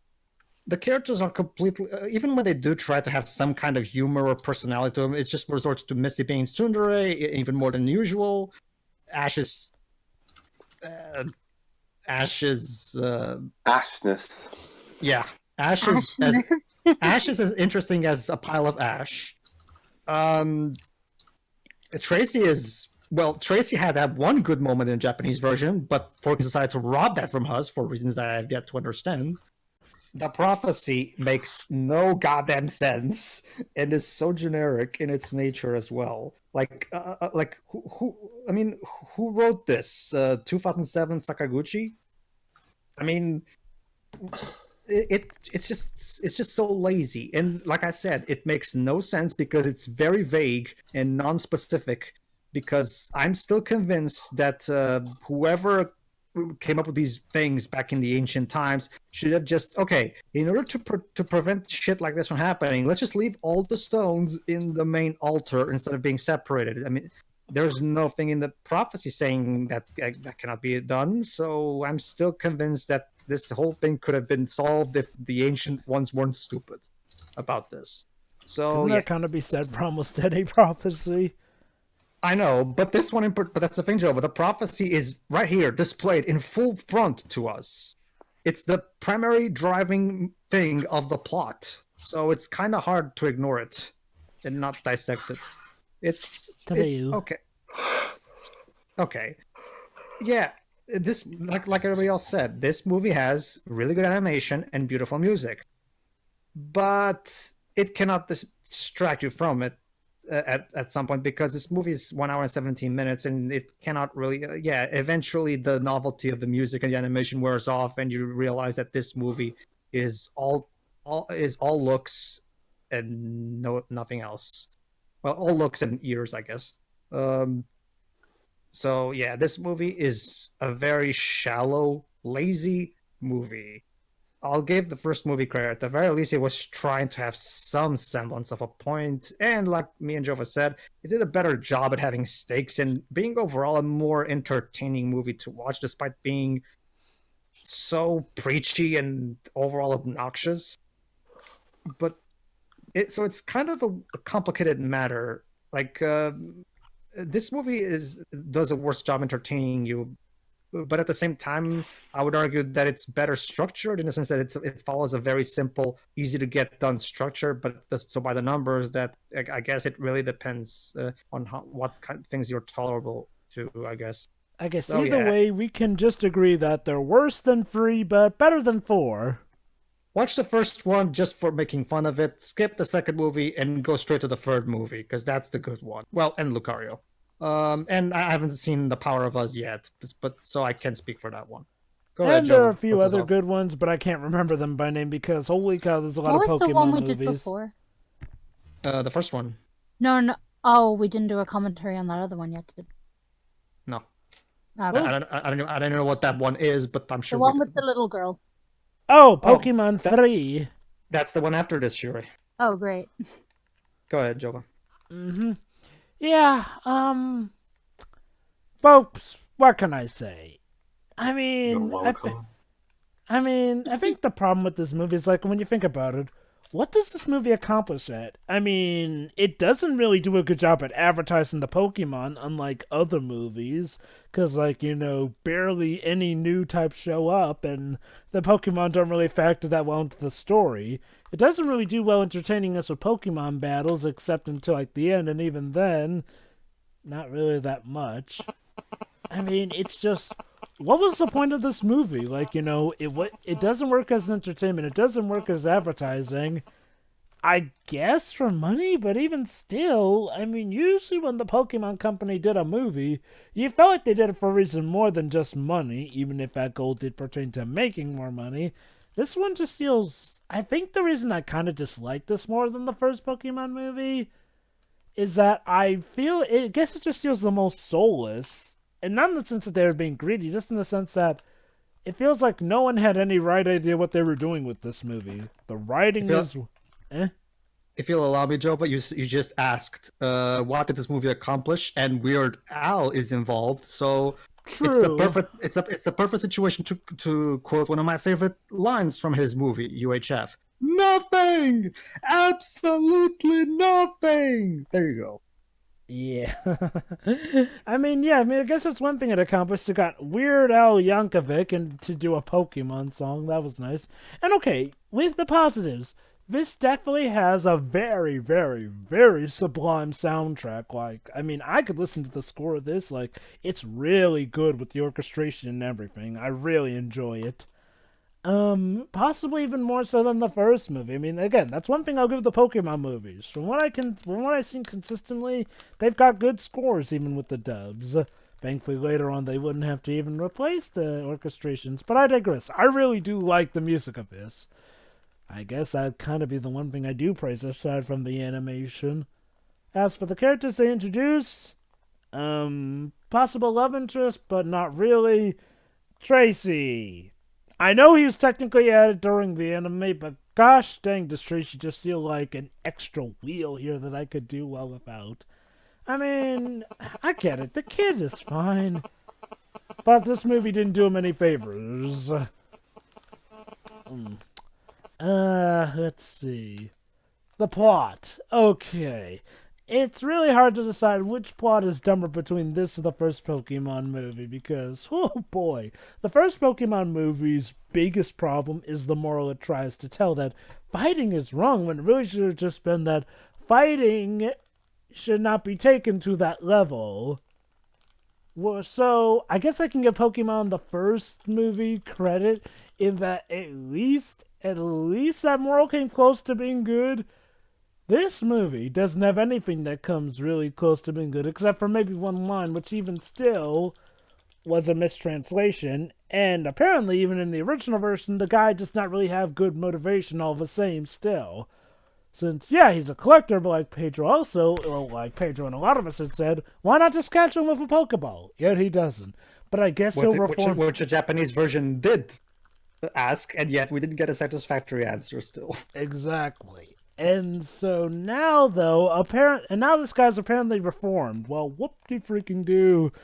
Again, it doesn't... it's weird. Despite the fact that the stakes are technically bigger in this movie, what with it being the apocalypse, finally when it feels like the apocalypse is kind of in the background and not in a good way.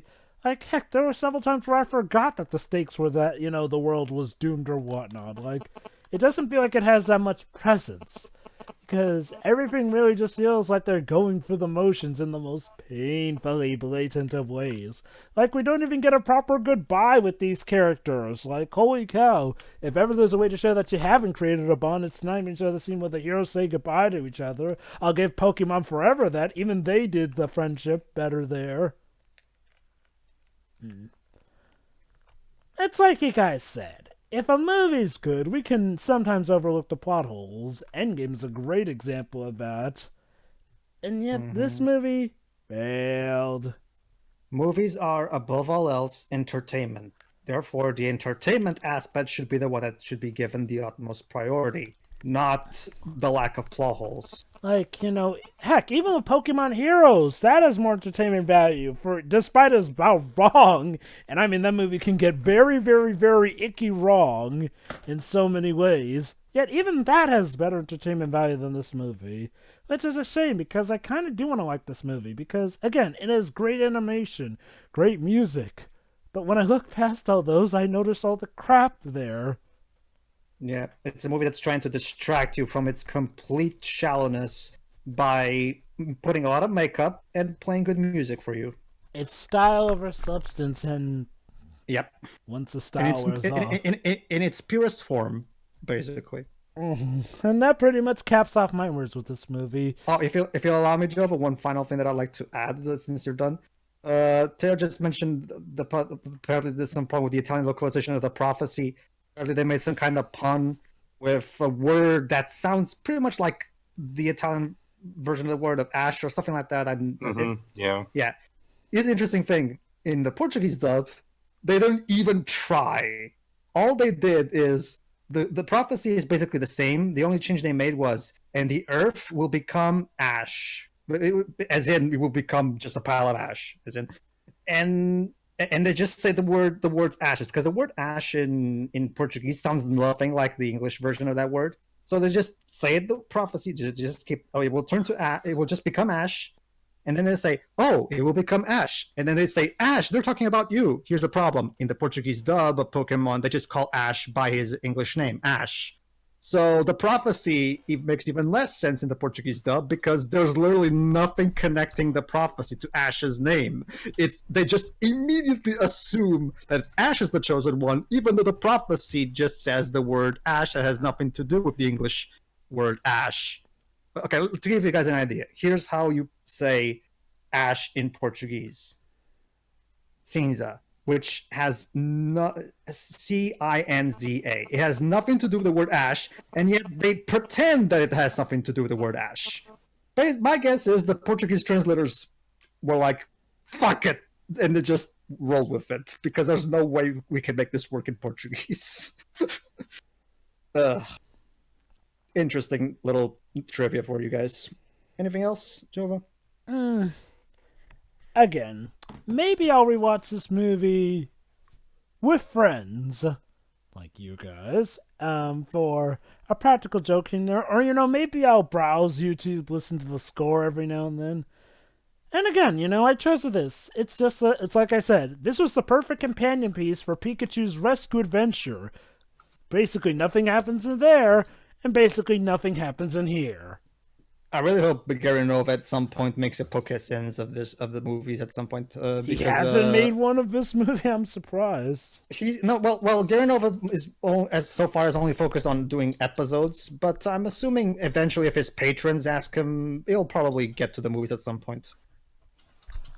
All right then, folks, that was Pokemon 2000. But don't worry, because we've got a treat for you. Coming up next, it's Pokemon Free. The Unknown. We'll probably be in Deji this time. Yep. See you then for that. See ya. See ya.